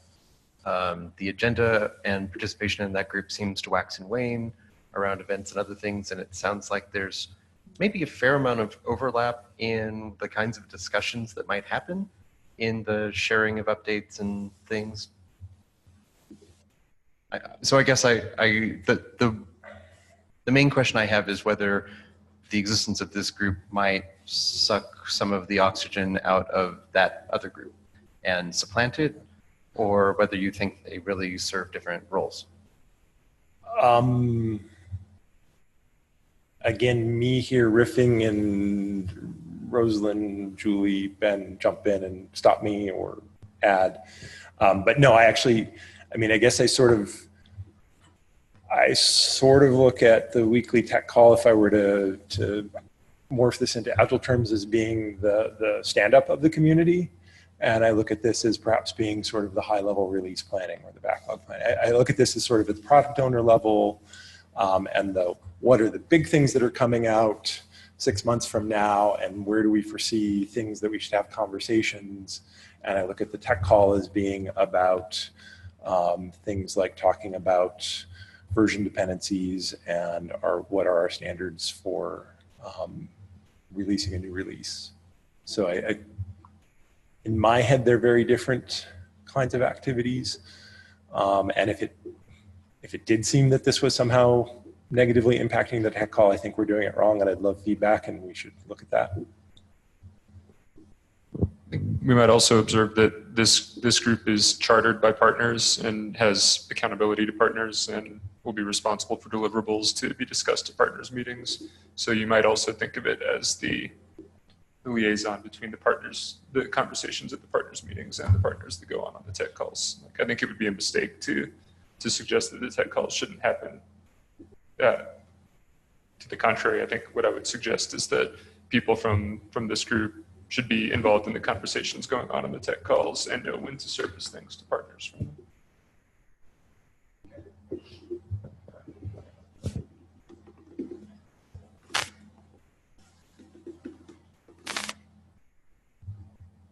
I'm glad we found an extra half hour. Yeah, sure.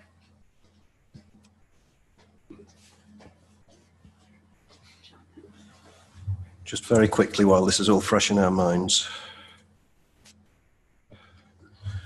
Does that do the job? Should a steering group member move institutions such that this bylaw causes an ambiguity, the steering group will work with partners to resolve it. Yes? Yes. Please show.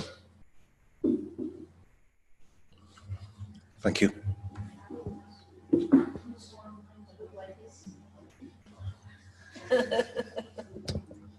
So this is our morning break. We are scheduled to begin again in 15 minutes, in about 20 minutes.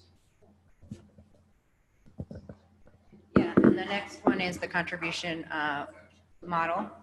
So either we'll extend that conversation or we'll try and get the next part of the agenda done as well. But I think that Robin and they were going to talk at lunch. So right. We'll talk during the break and figure out what we're doing.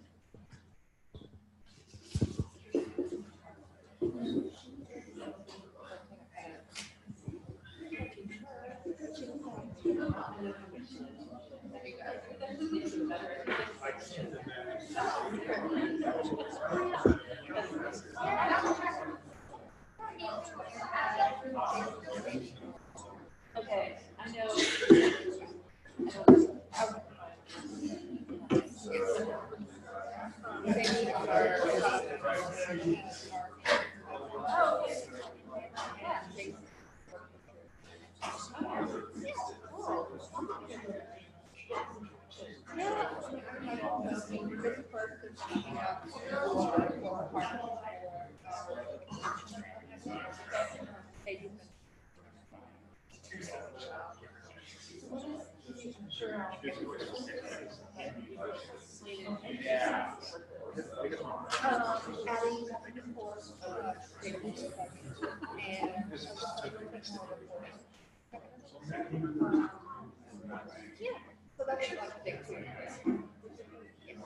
And then we're hoping to follow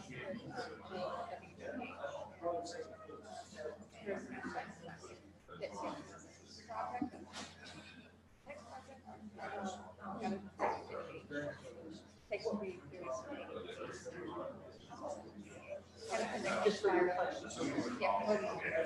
I did.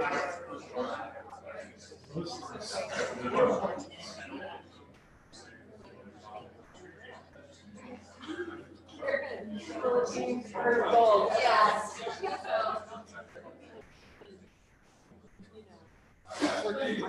Yeah.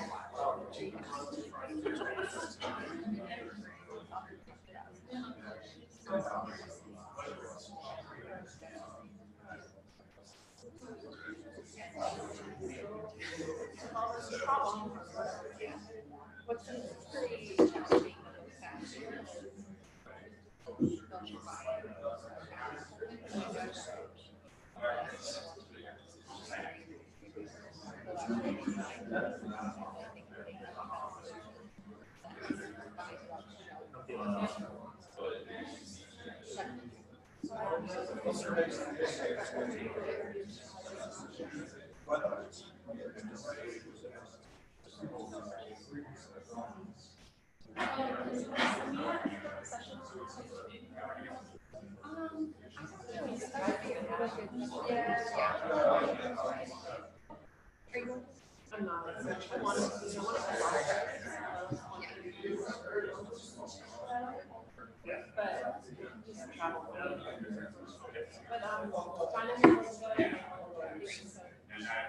Well, we already have some here that haven't, we haven't had the proposal.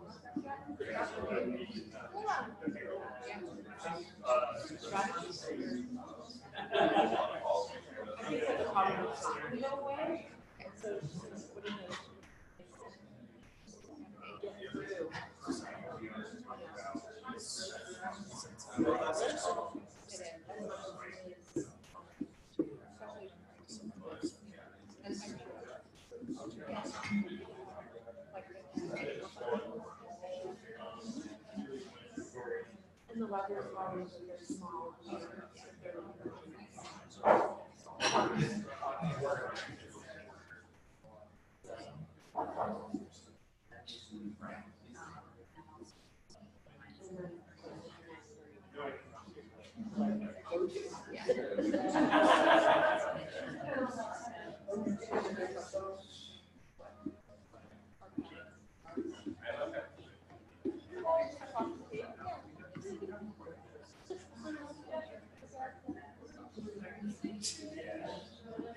We have a new, the CIS.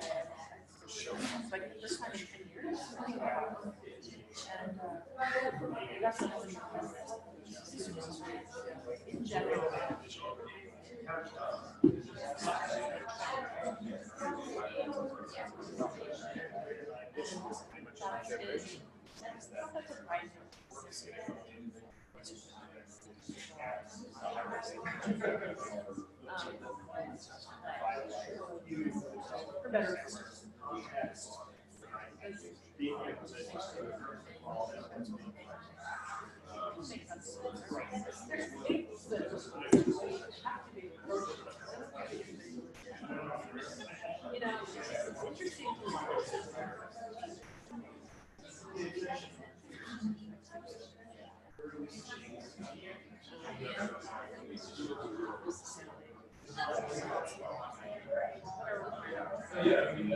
How we got here.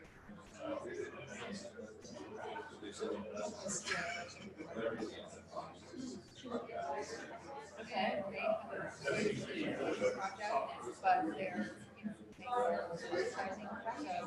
very different. Reminded me.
Yeah, Karen has quite integrate me.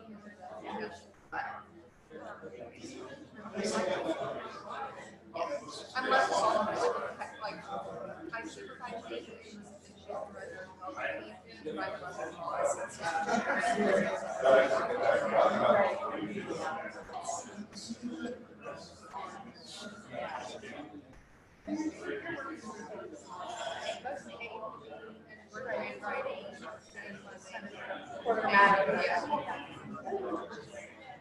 I'm I'm moving away from that in a way.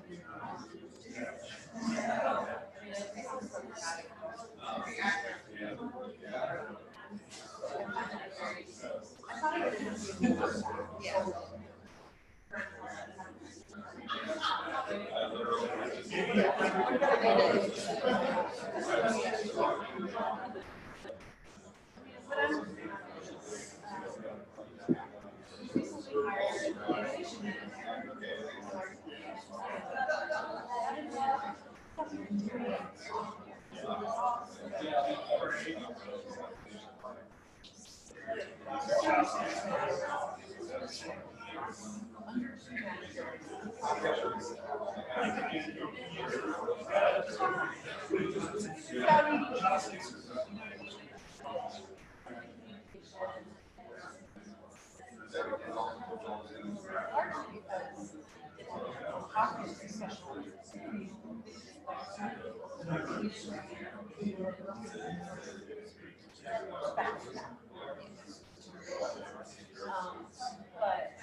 So that's one of the reasons.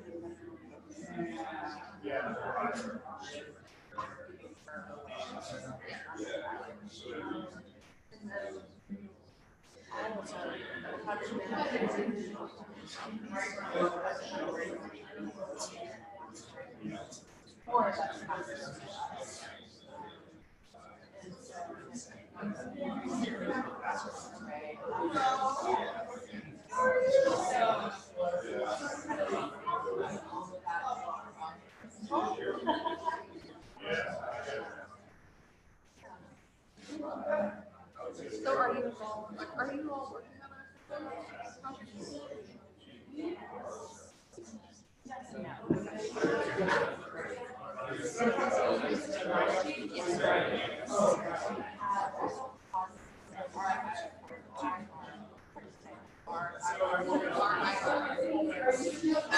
yeah.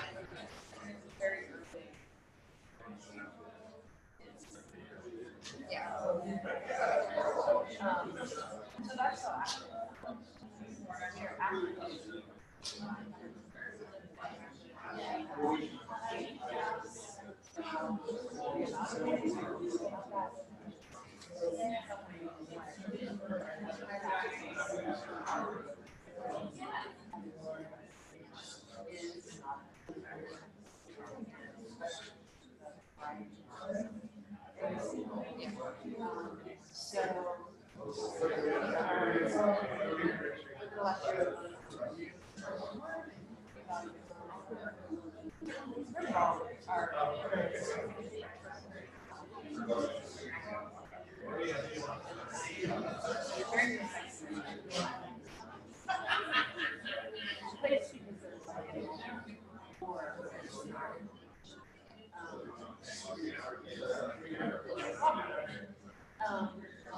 And then we evaluate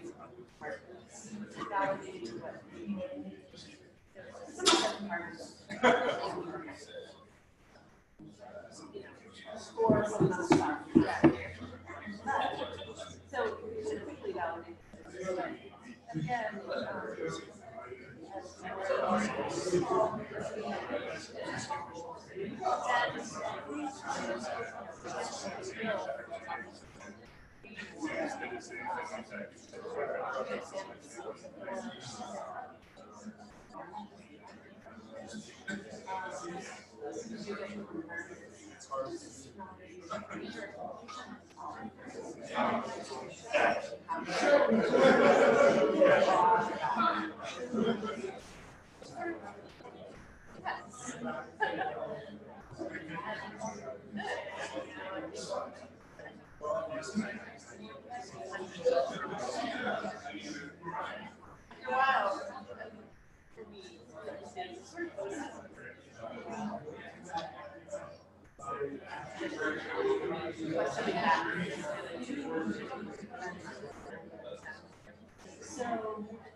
they're very creative. Yeah, they have domain expertise and they're very creative and they're how they communicate and market our services. Testing, but also the selection. It's been really great. Just let me check. I can open this one. All of our communities set up advisory committees. Yeah. I can't remember what, I'll ask for what product you use.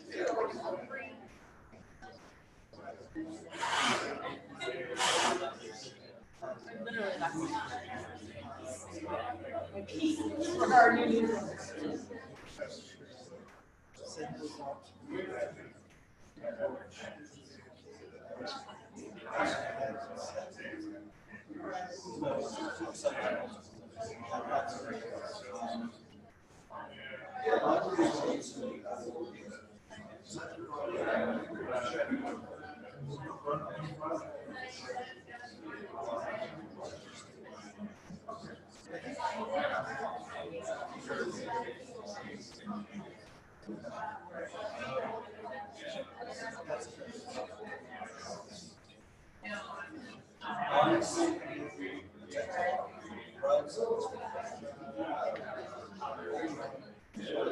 Casey, since you have a longer cord, do you mind if I move you? Thank you.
Yeah. This is our new one. It's super long. We haven't had a lot of updates. We started with a letter. We tailored it for different audiences than it's right now.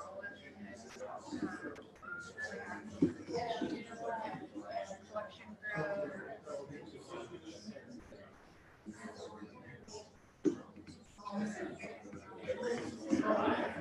It is a lot of text, but it's so much better than what I used to send before she started, which was a like, email to text. Right. Yeah. That looks great. I'll let you know what.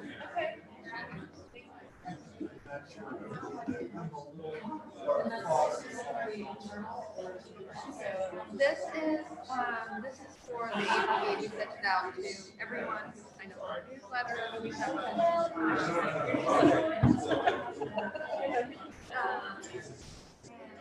everyone who contacts information has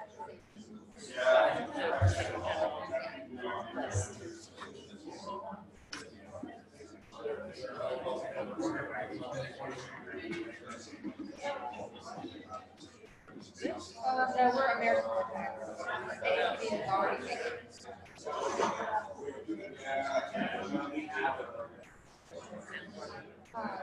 American Archives Public. Oh, that's Yeah. It's funny when you find out what. Yeah. Yes. It's medical. Oh, informatics professional. Yeah. Medical informatics. AAPB is an affiliation for applied psychophysiology and biomedical. Oh, that's yeah. specific. And I am actually glad to know you.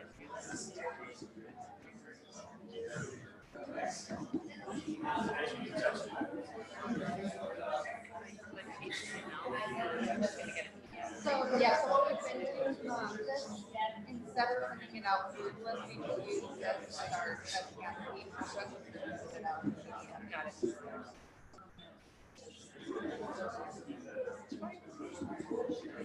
That's great.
So we have an important and robust conversation coming up. We'd like to ask everyone to begin moving back to their seats. Steve.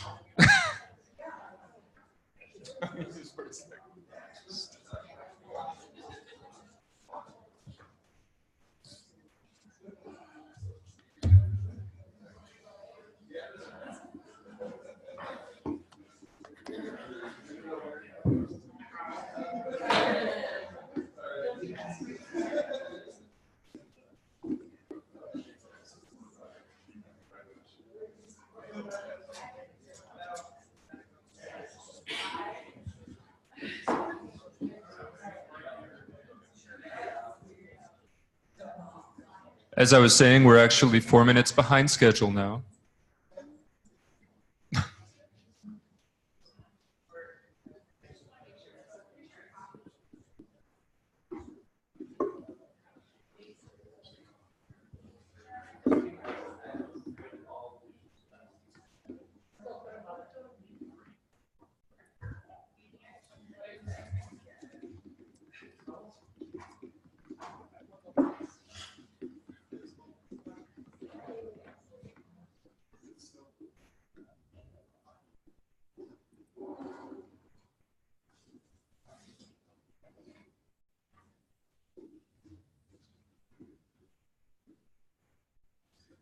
I don't want to worry anyone, but my screen's just gone off here and I can't control the presentation. Have we got our tech person on call, Brian, please?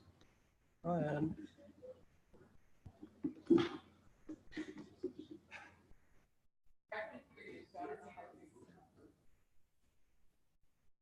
I've lost control of this computer, so if we could find Brian and find our tech person, that would be probably quite useful. Oh, you're there, sorry. Couldn't see you. While this is resolved, easy. I like that. Caroline and I were noticing that as we've reconvened at this meeting, that this is one of the first times that a lot of the groups that are presenting have been able to hear, obviously, the report back from the other groups, and these reports are not unrelated.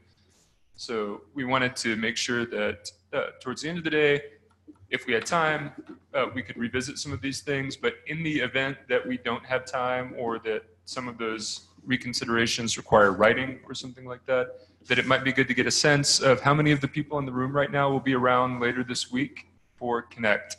So just by show of hands right now, if you're going to be here for Connect. Okay, great. That's very useful. Thank you.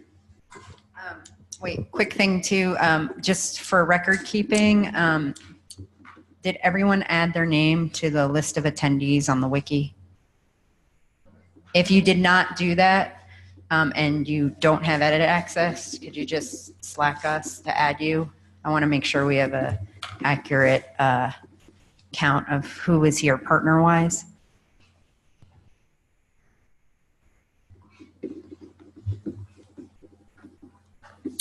Okay, I'm afraid it's me again. I said to Ryan, who's going to do this? He said, oh, you can. Thanks, Ryan. Right, I want to take the same approach, if I may, to the one we took with the bylaws, which is to say, to go through these slides very quickly, and then we can go back to the beginning and start unpicking them. When we get there, you'll see that I've skimmed over the results of the survey. I thought we didn't need to print them all out on slides again. Hopefully you've all read them. So just put a summary in there. But you will recall that we put out a questionnaire to partners to say, if you aren't going to be at the meeting and you want comments raised, fill in the questionnaire.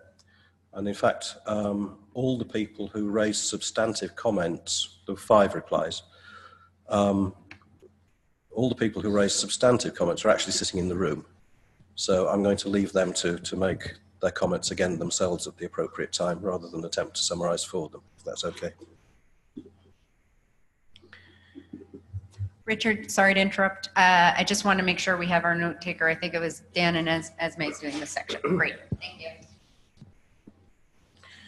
So just to recap very quickly, the partner meeting we had at Northwestern in March decided that this contribution model working group should definitely go forward because of the government's recommendations and so on. We canvassed the partner list for people who would be willing to participate in it, and we ended up with 6 people whose names are there. And my thanks very much to the other 5 of them for a sterling amount of work and really quite a lot of time. Very grateful for that.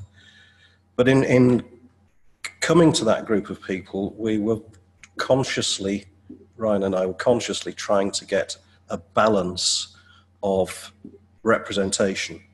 So we've got a cultural heritage organisation who happens to be a small to medium broadcaster, a small college, a medium UK university, so we've got a bit of information from the other side of the pond. Ryan from Northwestern, which I wanted to put down as a large university, but I was persuaded it was only a medium-sized university.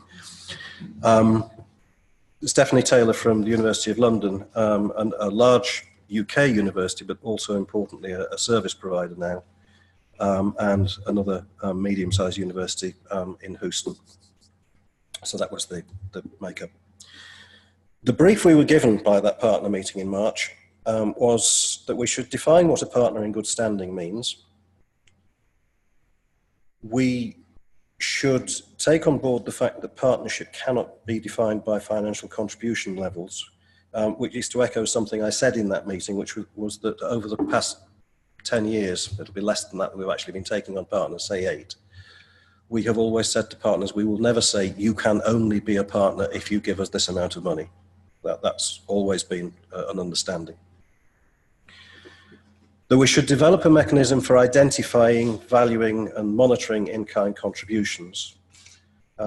We know that you in this room and lots of people outside in other partners and in the community give us a huge amount in kind. But in a sense, that's a gut feeling. The one time we tried to quantify it, the one time I tried to quantify it, let's be honest, I put together a questionnaire and no one would fill it in. This time we got a much better response. And the reason that no one would fill it in, because in my naivety, I assumed that people would want to tell me how much they were giving to the community, until someone took me on one side and said, I know how much I'm giving you, but I don't want my manager to. So we tried very carefully to put this questionnaire together in a way that was not going to provoke that sort of reaction. Get information from the partners then about all that sort of thing.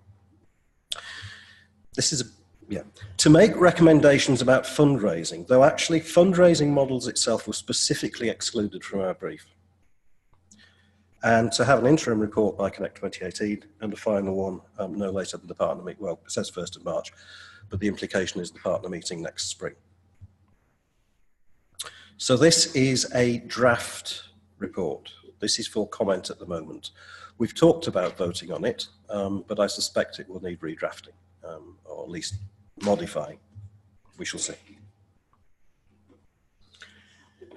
The working group identified these challenges, but some of them are fairly obvious.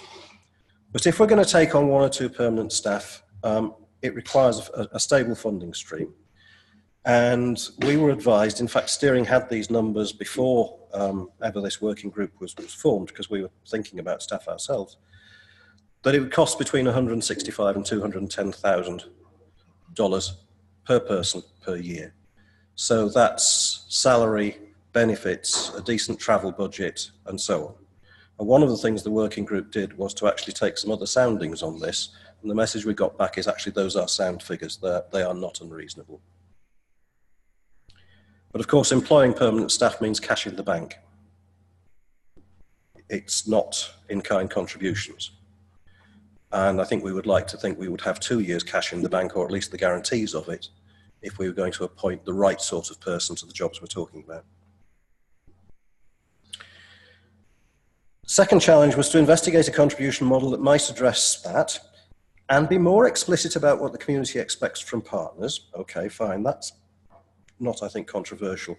But something that we've talked about from time to time in these partner meetings is we haven't in the past been terribly explicit about what partners should expect in return. So we thought it might be good to call that out as part of this work. The model would need to be flexible. Any model we came up with would need to be flexible and to acknowledge that not all partners have access to the same level of resources. We've got cash-rich and cash-poor partners. We've got staff-rich and staff-poor partners, and all combinations of such things.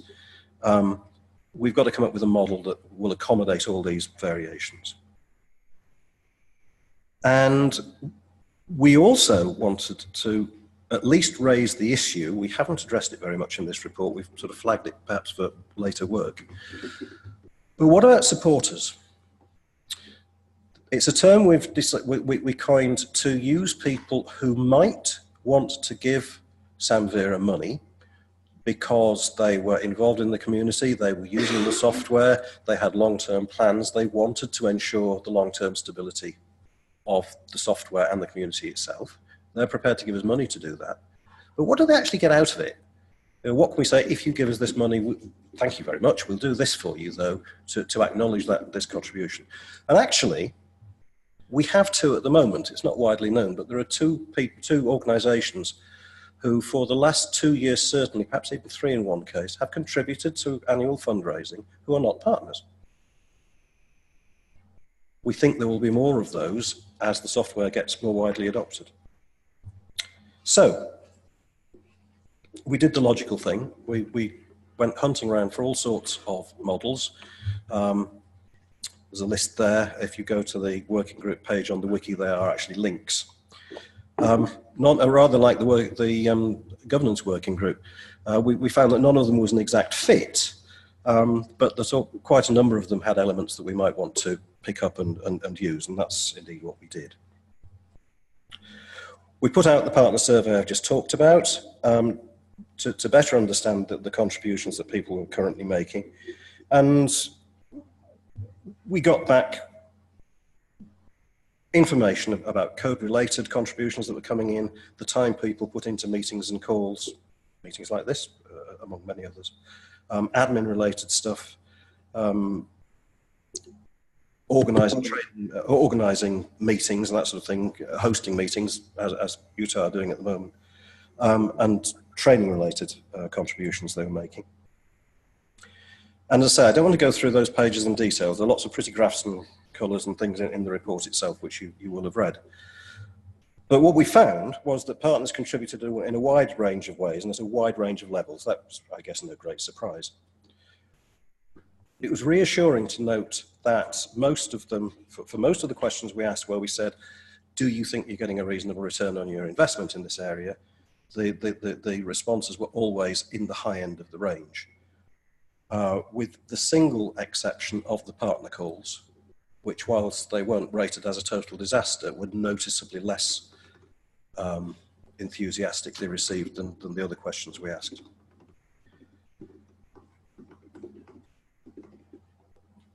Using the numbers we had, we thought, okay, how are we going to quantify people's time?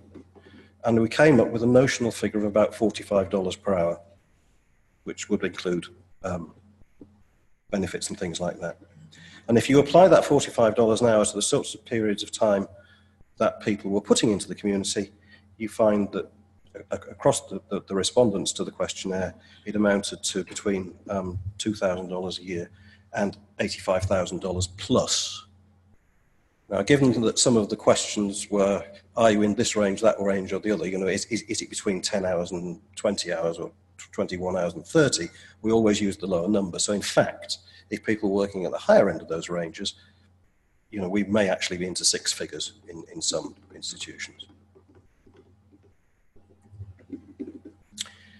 I mean, Robin will talk to some of this a little later, but in 2017, 21 organisations, as I said earlier, 2 of them supporters, donated $77,000.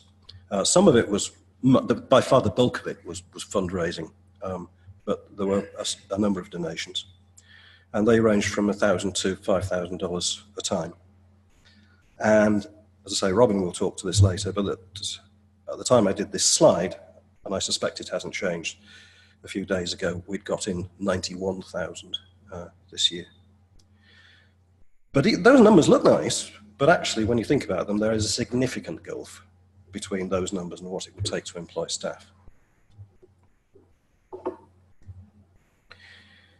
Some of the questions towards the end of the questionnaire were pointed to, okay, well, we need this money for staffing. What might you be in a position to promise if we asked very nicely? Somewhat under half the respondents said they might be able to offer us between £2,500 and £5,000 in the first year of some sort of formal model arrangement. There was another one that said maybe, we're not sure at the moment.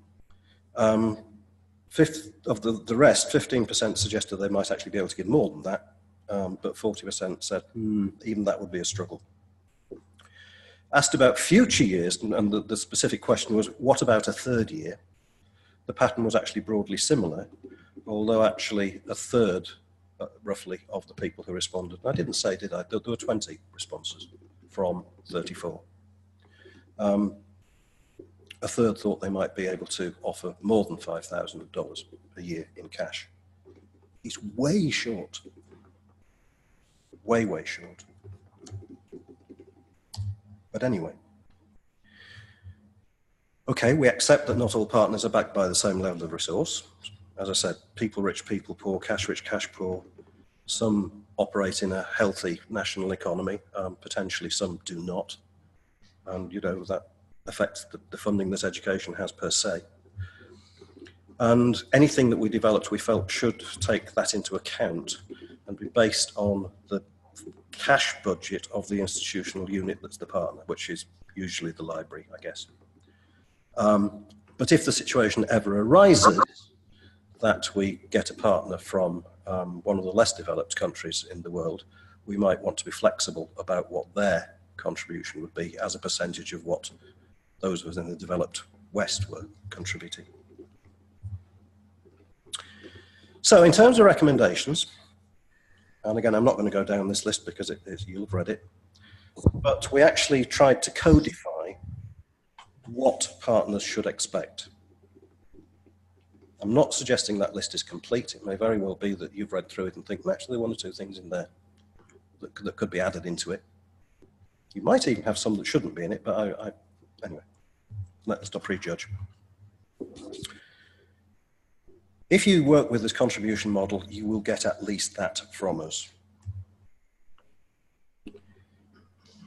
If we're aiming at staffing, which is where we're sort of going, there are a number of models that we as a community might like to consider. And again, I'm not going to go through the detail. We can unpick that later if you want.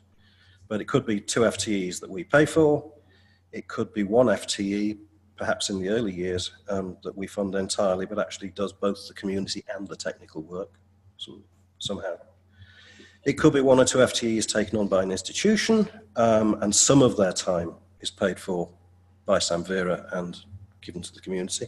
I'm sure you won't mind me saying so, a little bit like the situation where, well, actually it's not a partner as such, but Avalon is giving some of Ryan's time to the community.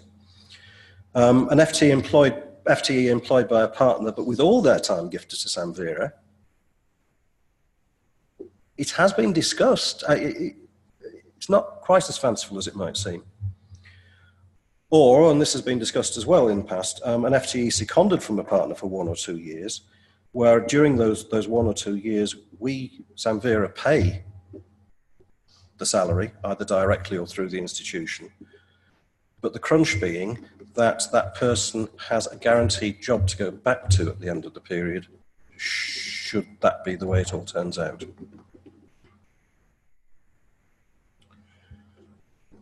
Addressing the issue of different resourcing levels, we would suggest that we would have perhaps 3 bands when it comes to the quantity of resource that we would hope to get from partners. So a lower band for maybe for non-profit service providers, small liberal arts college with operational budgets of less than $5 million. A middle band for institutions where the budget is between 5 and 10 million, and an upper band for 10 plus. And that partners, this is where we get into the thorns, that partners should commit to an annual contribution, not of cash. An annual contribution of in-kind stuff with a notional cash value, and cash if they are in a position to give us that, but there is not actually a requirement. That's we're talking about baseline figures here. We're suggesting the equivalent of 15,000, as a starting point for discussion, the equivalent of about $15,000 a year of quantified in kind and maybe cash as well. That's not going to pay for our staff. So Ryan has actually developed some possible spreadsheet models, which he'll talk about later, to say, okay, how might we actually put the staffing sorts of figures together? Because clearly they're not going to come out of this. And with 34 partners, there is no way we can ask those partners for enough money for that sort of funding. So, you know, how might we raise the funding other ways? How would it balance out, and so on? So that Ryan will talk about that a bit later. We didn't feel that it was up to the working group to set that figure. We've suggested 15,000. I'm sure you'll want to discuss it. But we didn't feel that we could speak for partners whose scale of operation we may not understand at all. It's a target figure to start at. But I said it's a baseline figure. We would hope that those organisations who can would actually contribute more than that, as many of them do at the moment. But we should also remember one of the things we discussed in March as a guiding principle, that just cash, someone coming along and saying, oh, I'll be a partner, I will give you $15,000 a year in cash, but that's all I'll do. No, that's not a partner, that's a supporter. A partner needs to contribute to the community as in ways other than just writing a check. So those supporters are organisations, not partners, but are nevertheless willing to support the community by way of a financial donation. And as I said in my introductory blurb, we haven't really addressed this in the report, but it may be that in follow-up work, if that's appropriate, or maybe another working group, whatever, maybe a fundraising group, and Robin's going to talk briefly about that later on. We might want to give some thought to what we can actually offer these people as carrots, if you like, to give us cash. So that's where we are at the moment. I think it's fair to say, and Ryan, please shoot me down in public if this is not fair. I think it's fair to say that all of us on the working group are content that we've done what we could, but we are also aware that it probably falls rather short of what you were hoping, because there is this enormous gulf between what regular contributions from partners as part of the partnership model is going to bring in cash, 91,000 this year. And let's take the bottom figures, the 165,000, or what is it, I'm doing math in my head very quickly, 330,000 that we want for 1 or 2 staff, in addition to Samvera's normal running costs, which amount to $11,000, $12,000, $13,000 a year. Legal fees, payments to Duraspace for their services, that sort of thing. So, it's a draft document. What do we think of it so far? How are we going to get from that document to addressing what we are going to expect of partners in the future, and possibly separately or possibly combined, how do we put the money for staffing together? And Ryan and I will be happy to take questions on behalf of the working group. Richard, I think this community, maybe even more than any other, so Ryan and Richard, I don't blame you for stopping at a certain place and then opening it up, because for a long time the community really felt strongly that it was different, and you know, we were all going to contribute and not have to pitch in cash on a membership model. But as we've grown, I think every single partner institution realizes that we need things, you know, polished annual report, staff, you know, to do some of these things that we don't have enough time to pick up now that the community's grown. So, you know, I really applaud you in opening up to the community and doing the work that you guys have done so far, because it needs to have full community support in order to be successful. I want to echo Robin's comments that I actually think it's super useful that we're having this conversation, and that it's hard to fund these kinds of positions. The question I had is, and anyone who was part of the conversations nuance and correct me, but it seems to me that out of the themes that have come up already today about being more transparent as a community and being more professional as a community, we identified a number of things that the community needed to do, and we rolled those into, if we could have staff, we could do this list of things. So behind those two positions, it seems to me that there were a list of things that we wanted done as a community. I'm wondering if there's a point at which it becomes appropriate for discussion to, can we use the available funding to iteratively and incrementally do some of those things that might grow us to a point where we could have the kind of fundraising that would put us in a full-time staffing position.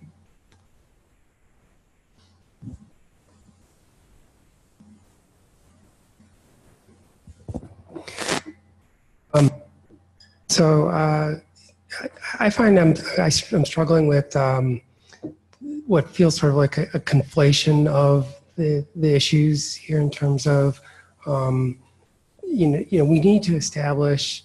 I think it would be good to establish kind of what the expectations are of the ways they contribute to their work and what they're putting into it, and to say this is what it takes to be a partner.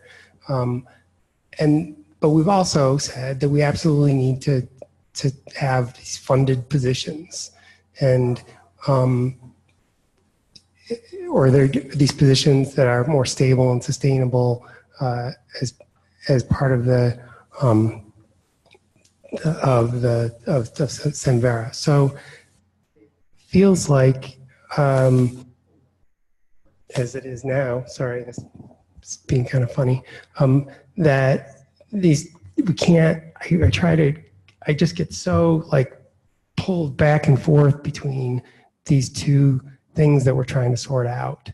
The contribution model in general and funding the positions. And I'm just wondering if we can separate them while not losing sight of the fact that absolutely they're related.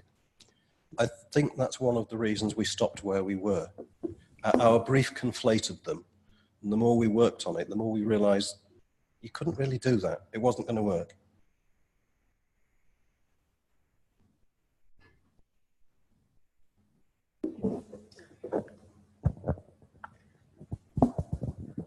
Hello.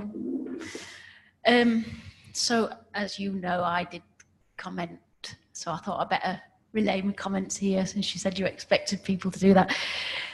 So I agree with what John's just said. I think I've got sort of three main concerns. I mean, the evidence suggests there isn't enough money. People aren't going to pay enough money for us to do the staffing. So I kind of wonder whether the best thing to do now is step back and, like Mark said, think about what we can do with what we can get.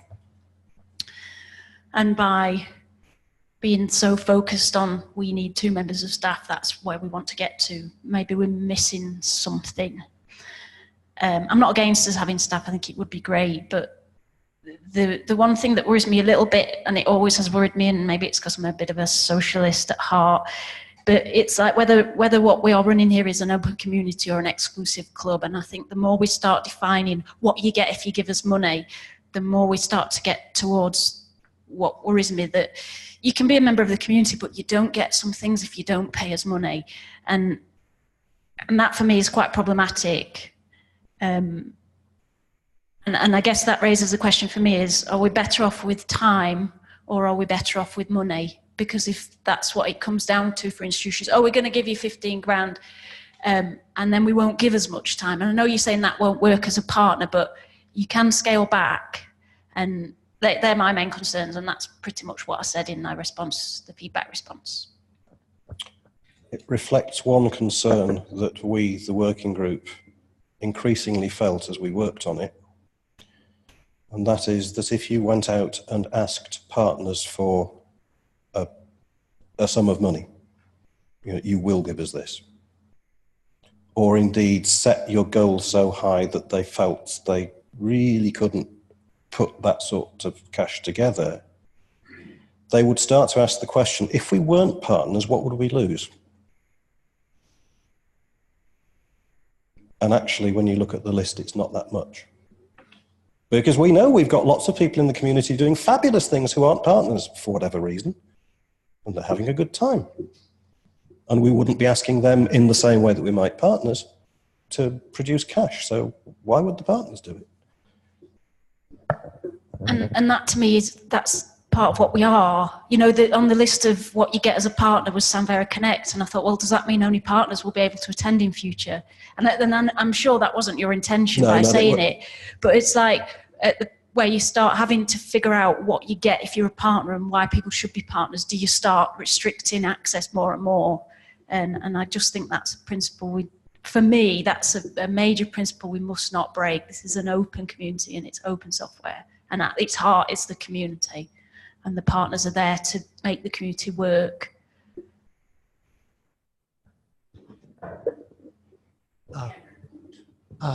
To follow up on that a little bit, I think it's helpful to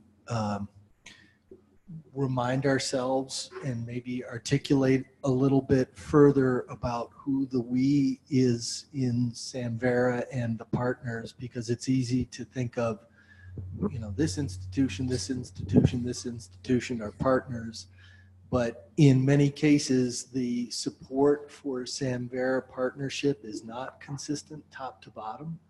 And by focusing a little bit on the you know, what you're able to get from being a Samvera partnership, that empowers people in that organization to go back to people who may be on the fence about that kind of support. So it I think can definitely help the community sustain itself from that perspective, and that's probably a good thing to continue to articulate.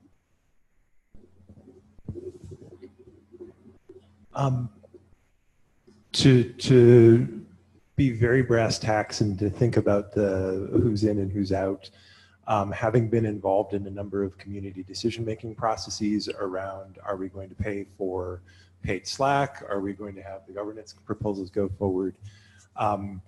I personally, from a pragmatic standpoint, do find it useful to have some boundary around when we're making large fundamental decisions in the community, either financial or how we run ourselves, to sort of have some scope for that. And that to me is maybe the biggest thing of partners, and that might be an orthogonal conversation, but I think that's maybe one of the things to think about here is that at least to date, we've used partners as the boundary for who gets to make the decision, not that that's the boundary of who we solicit input from. And one of the things I like is that we solicit much broader input. But that may be, in my mind, one of the key partner things. It struck me when Richard was presenting about the value of in-kind contributions that I think that at least nominally, the value proposition for most of those in-kind contributions is that they save the institution giving them money, right? That it's like actually less work to be pushing things back into core, that there's participation in this community is a better value proposition for you than going it alone. And I'm not sure what the implications of that are, but in thinking about how then we value those in-kind contributions and what they mean for the individual institutions that are supplying them, like I think that raises a whole bunch of questions. Somebody's $15,000 of development resources that they can say they're giving back to the community might be like quite a big value to them directly. And for some other institutions that are giving a lot more than that, then that may be more so or less so. I'm not really sure how all of that shakes out.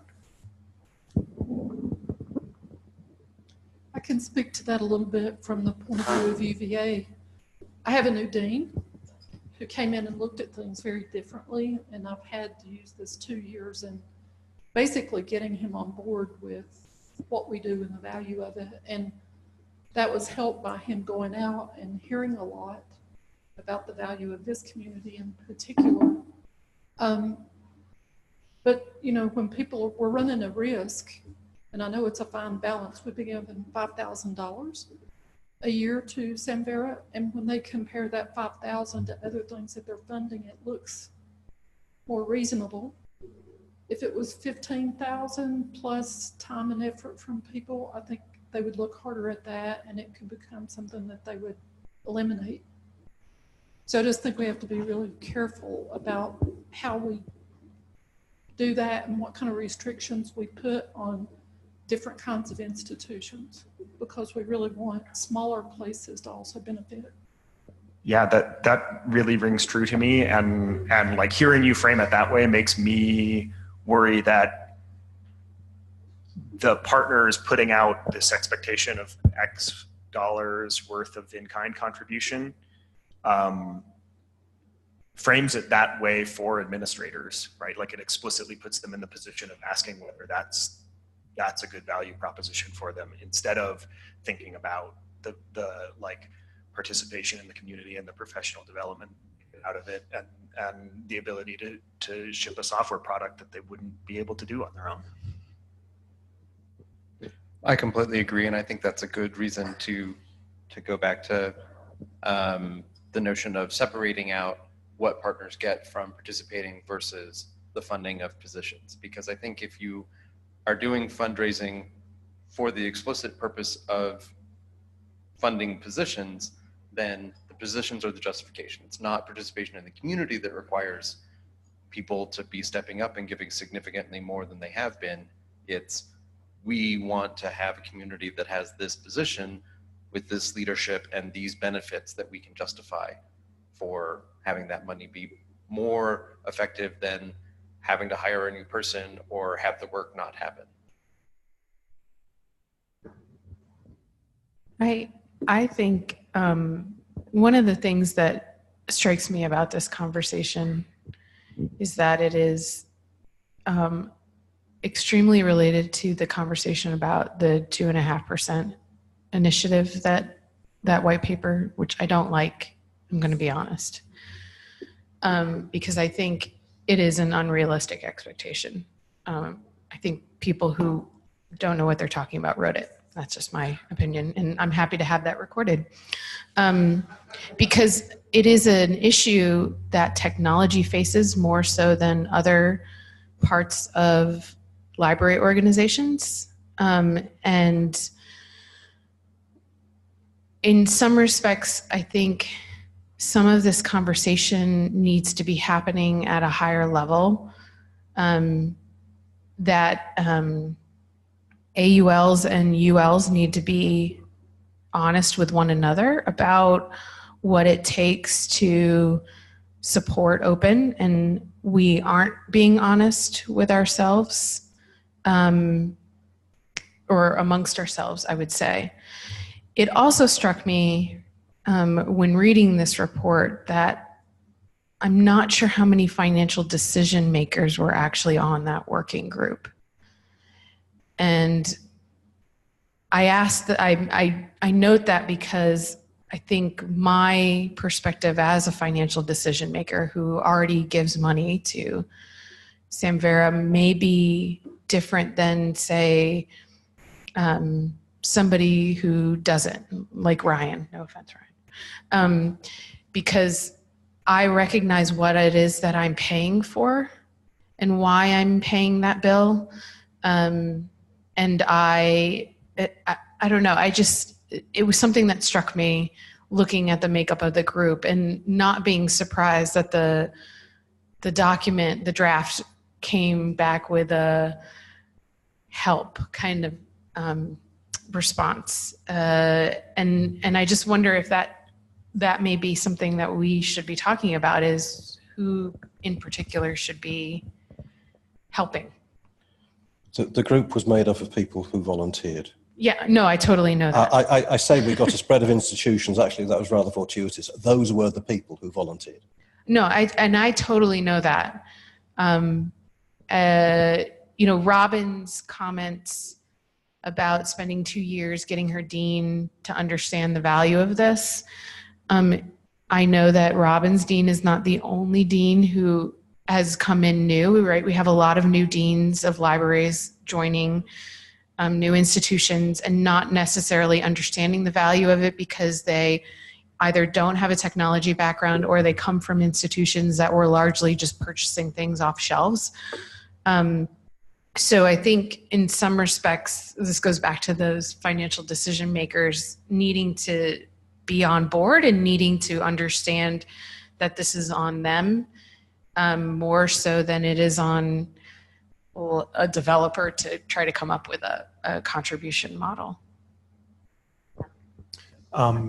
I want to riff on that on a conversation that Alicia and I were having of the competitor. If there wasn't a Samvera, I would be looking at other open source projects or a commercial solution.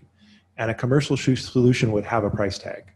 And I would have certain expectations of that commercial solution. And I think to your comment about elevating the conversation, I think that's really what we're getting out of moving forward is having Samvera look more like something that someone can understand as having the kinds of build quality, transparency, and other things. And I think, again, we were conflating having two staff people as a lot of those staff people came out of discussions around what did we want around those other things. So I think I think it's a mistake to just look at the partner pool around fundraising. And I think it really is a larger fundraising, and it's how are you contributing to open source and the many ways you can do that. And I look at this with my background of some other nonprofit work of what are the benefits you're getting out of that contribution. And I think if we raised it to that level, the benefits aren't that I get to go to a conference. The benefits are that there's this growing software that every year has new features. And that's really what we're supporting. And I think if we expanded the conversation to think about those benefits, there's actually a lot on the table that are benefits. I might add something I've come to regard as a more valuable benefit over the last couple of years that we shouldn't minimize when we talk about these things. Is it's easy to say you want to collaborate with another institution. It's a lot of work to get the paperwork done, and a huge benefit of Samvera and Emergent One for me is we've already got the licensing worked out.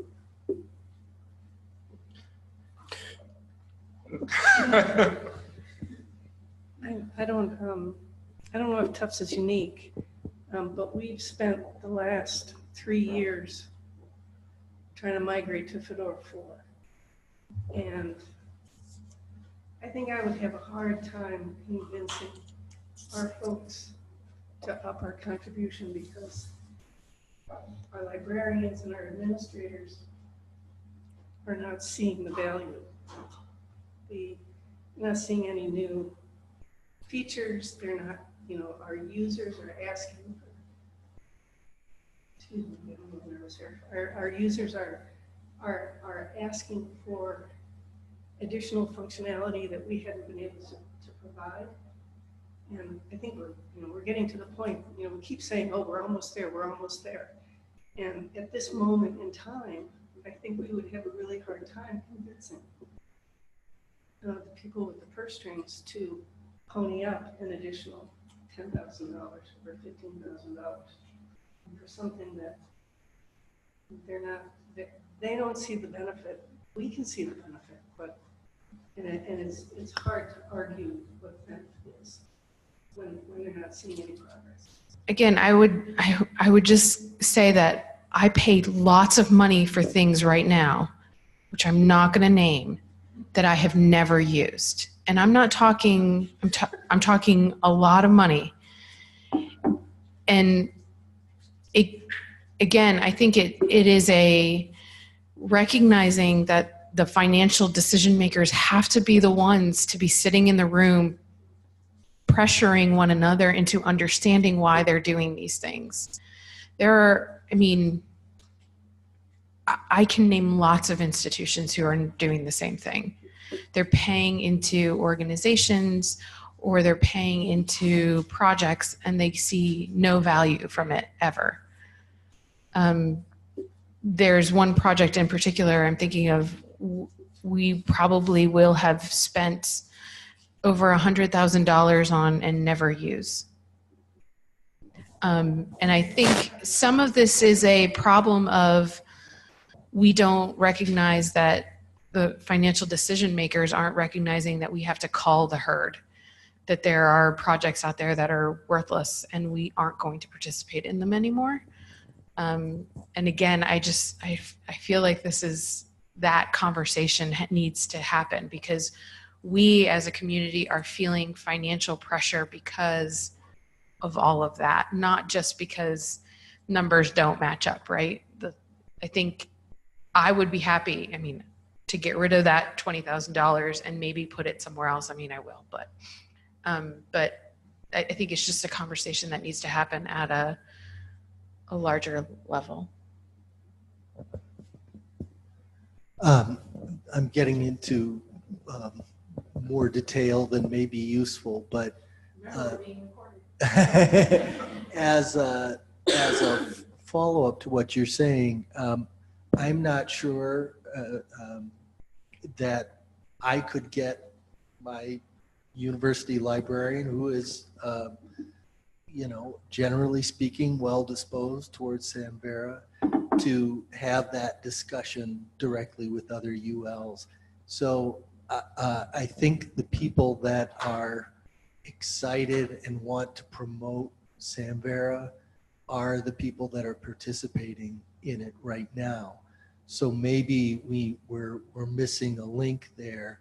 We need to give tools and information to the people that are here in order to go to those people and make that case. I was just going to say, I do appreciate these comments, but I think that Tufts example is a really good grassroots one, and that is true. It would be true of my old employer at York. They've spent a very long time trying to migrate. Going to them now and asking for more money would be really hard. Belts are being tightened, but then on the flip side, I think trying to make a stronger case for the benefits is really important, because what we're seeing in the UK certainly is certain companies hoovering up everyone with their "our product does it all" approach, which is a bit worrying.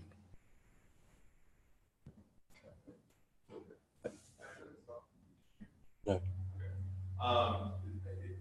Considering we keep trying to separate out the two positions from the things that we say that we think happen,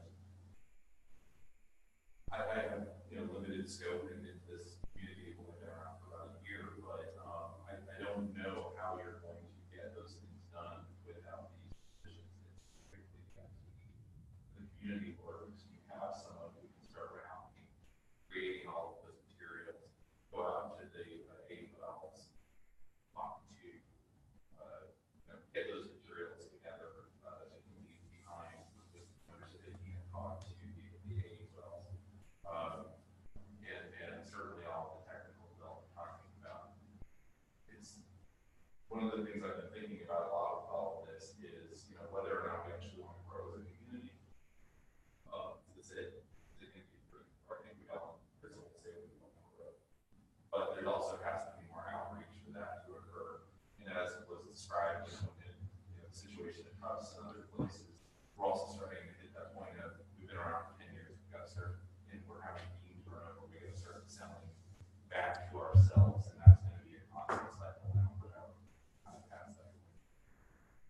And so that was part of how this ended up getting so conflated as we were going through. Absolutely, how do we actually get all of these things done? I'll go ahead and speak for Steve.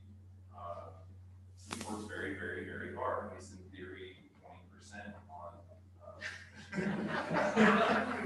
And I don't think we can do what we're talking about here with the portion of somebody's time. And that's where I get concerned.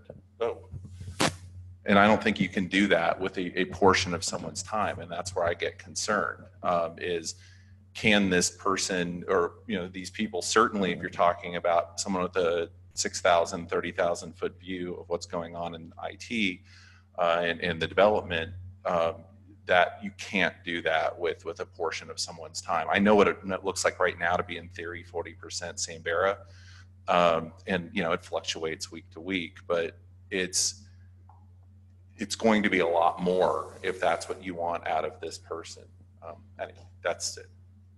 Yeah, I to speak for myself, I think that I think that's absolutely true. That so when Margaret and I talked about whether this Hyrax product owner thing could happen, we settled on 20% time as the thing that felt like a significant contribution, but also one that we could give up, right? That 20% is stuff that I'm not doing at home, and it's not enough. 20% is not enough to even keep your head above water for something like this. And so that's important to keep in mind, is that you're gonna, like, the model that we're using right now, as I think all of us have probably seen in various cases, is a recipe for burnout and sadness and snarky back channeling. So that's one thing that I also want to echo your comment about what are the intentions of this community? Is growth explicitly something that we're looking to do? Because if it is, that changes the conversation. It makes it so that I think we do need these positions.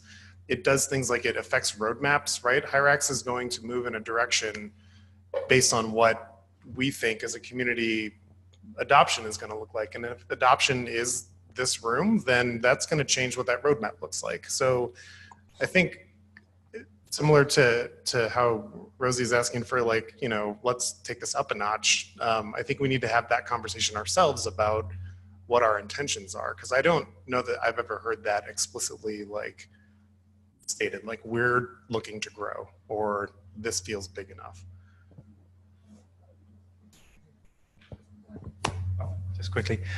So as a commercial service provider with maybe a slightly different perspective from a lot of the organizations in the room, we'd be really happy to contribute to the working group from our perspective, because obviously we want to grow, and that, you know, we've chosen the product in the community because we think there's a lot of room there, and we'd be happy to commit, for example, to making a base financial contribution, but then building into our pricing a per client contribution of, you know, $500,000 or something like that, so that our contribution scales up as our use of the platform scales. So, you know, and I assume also that part of the ambition of the community is to add more service providers and to grow that way.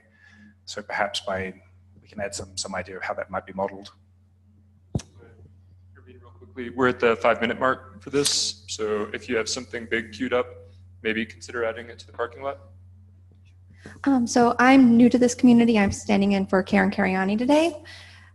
Go ahead. No, I'm just making sure I come in after you. Okay. So I'm standing in for Karen Cariani today, and this is all new to me, but just a thought that I had, and also just to preface that I'm someone who was also previously contingently employed. But if the goal is to create these materials so that we can better communicate to the decision makers at our own institutions and also potentially grow the community, growth could mean smaller contributions by each organization per year. So this is kind of like capacity building, building our capacity to be able to communicate the value of being a partner, and also potentially to reduce costs per partner by adding more partners. So what if we, this was like a 2-year grant where a community manager was hired for 2 years to create all of this material, help with marketing, help build, add more partners to the community. And then at that point, potentially the cost per organization and the funding model could be re-evaluated.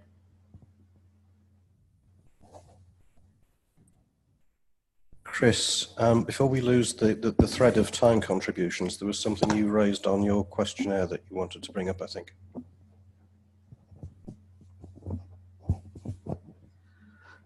Yes, it was in the context of recognizing what existing work takes place at the moment. And it's just to highlight that I've been very fortunate to be able to work with Richard over the past a long time. And it's been very nice that he's been able to contribute to Samvera in the way that he has. And one of the things I was struck by in the questionnaire was that it was asking for people to feedback on, in a sense, known contribution. And I think I was very conscious of recognizing that there's a lot of unknown contribution that takes place in our context in terms of what Rich is able to contribute. But I suspect that's also the case with other people. And I think the point that Steve was making earlier was probably in line with that as well. So one of our challenges, I suppose, is to recognize that we already put an awful lot of additional work into this. And a lot of what we're trying to do with these posts and what we're working towards is, in a sense, recognizing that that would help to enable us to continue doing what we are doing now, whilst also being able to take advantage and use that time and those people to be able to extend beyond that as well. But so I suppose it's about just recognizing, in a sense, that in trying to sort of work towards employing staff, it's not a case of saying this is all new. It's about also recognizing that we have a continuation that we need to consider, bearing in mind the contribution that people make already that is not necessarily well documented.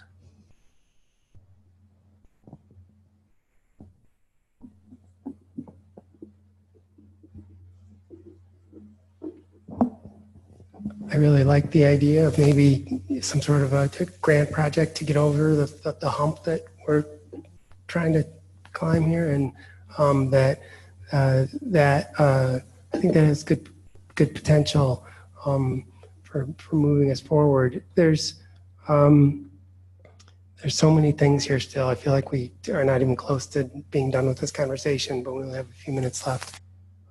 So, but are we going to put those ideas in the parking lot, or how are we going to do this?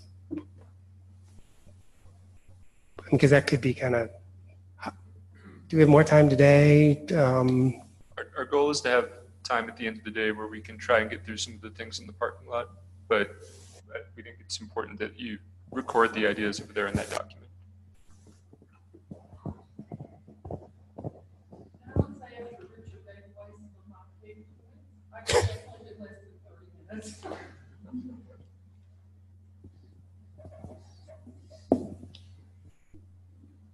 Okay, so it is 11:45. We have an hour and a half scheduled for lunch to be back here at 1:30. Please don't be later than that. Brian said that walking down the hill and back up, that should be fine to go to some places, I guess, on 13th Street or what's 13th East. And also the Student Union has places open, and that's a closer walk. I don't know about the room. I don't think it's going to be locked, so take your stuff with you. Okay. Okay. I don't like to carry anything.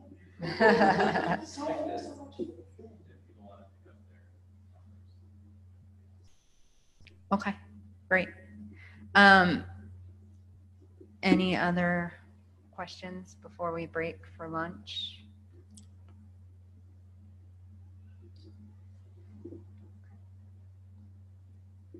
Thank you.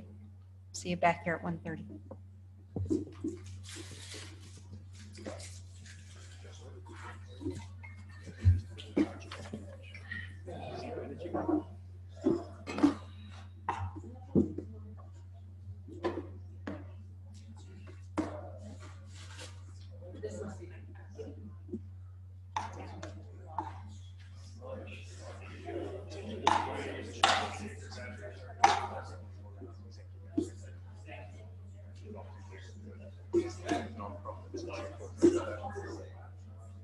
Versus where we'll just sort of to try and fundraise from the cost angle. And then it's a psychological step.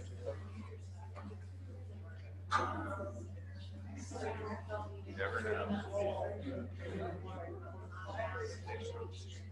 I guess more like a chief admin. That's what it really is. We have to give advice.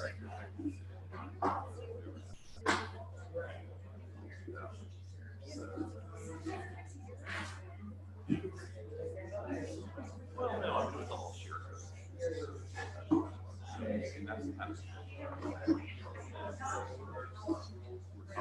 These are all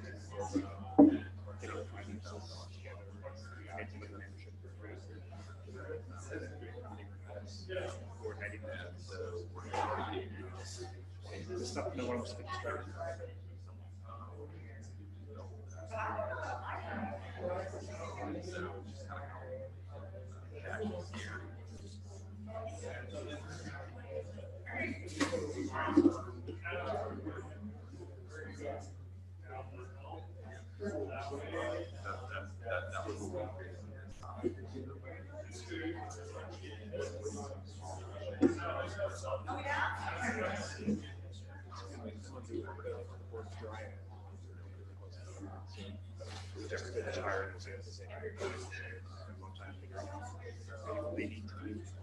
That's an organization that's necessarily. I would go.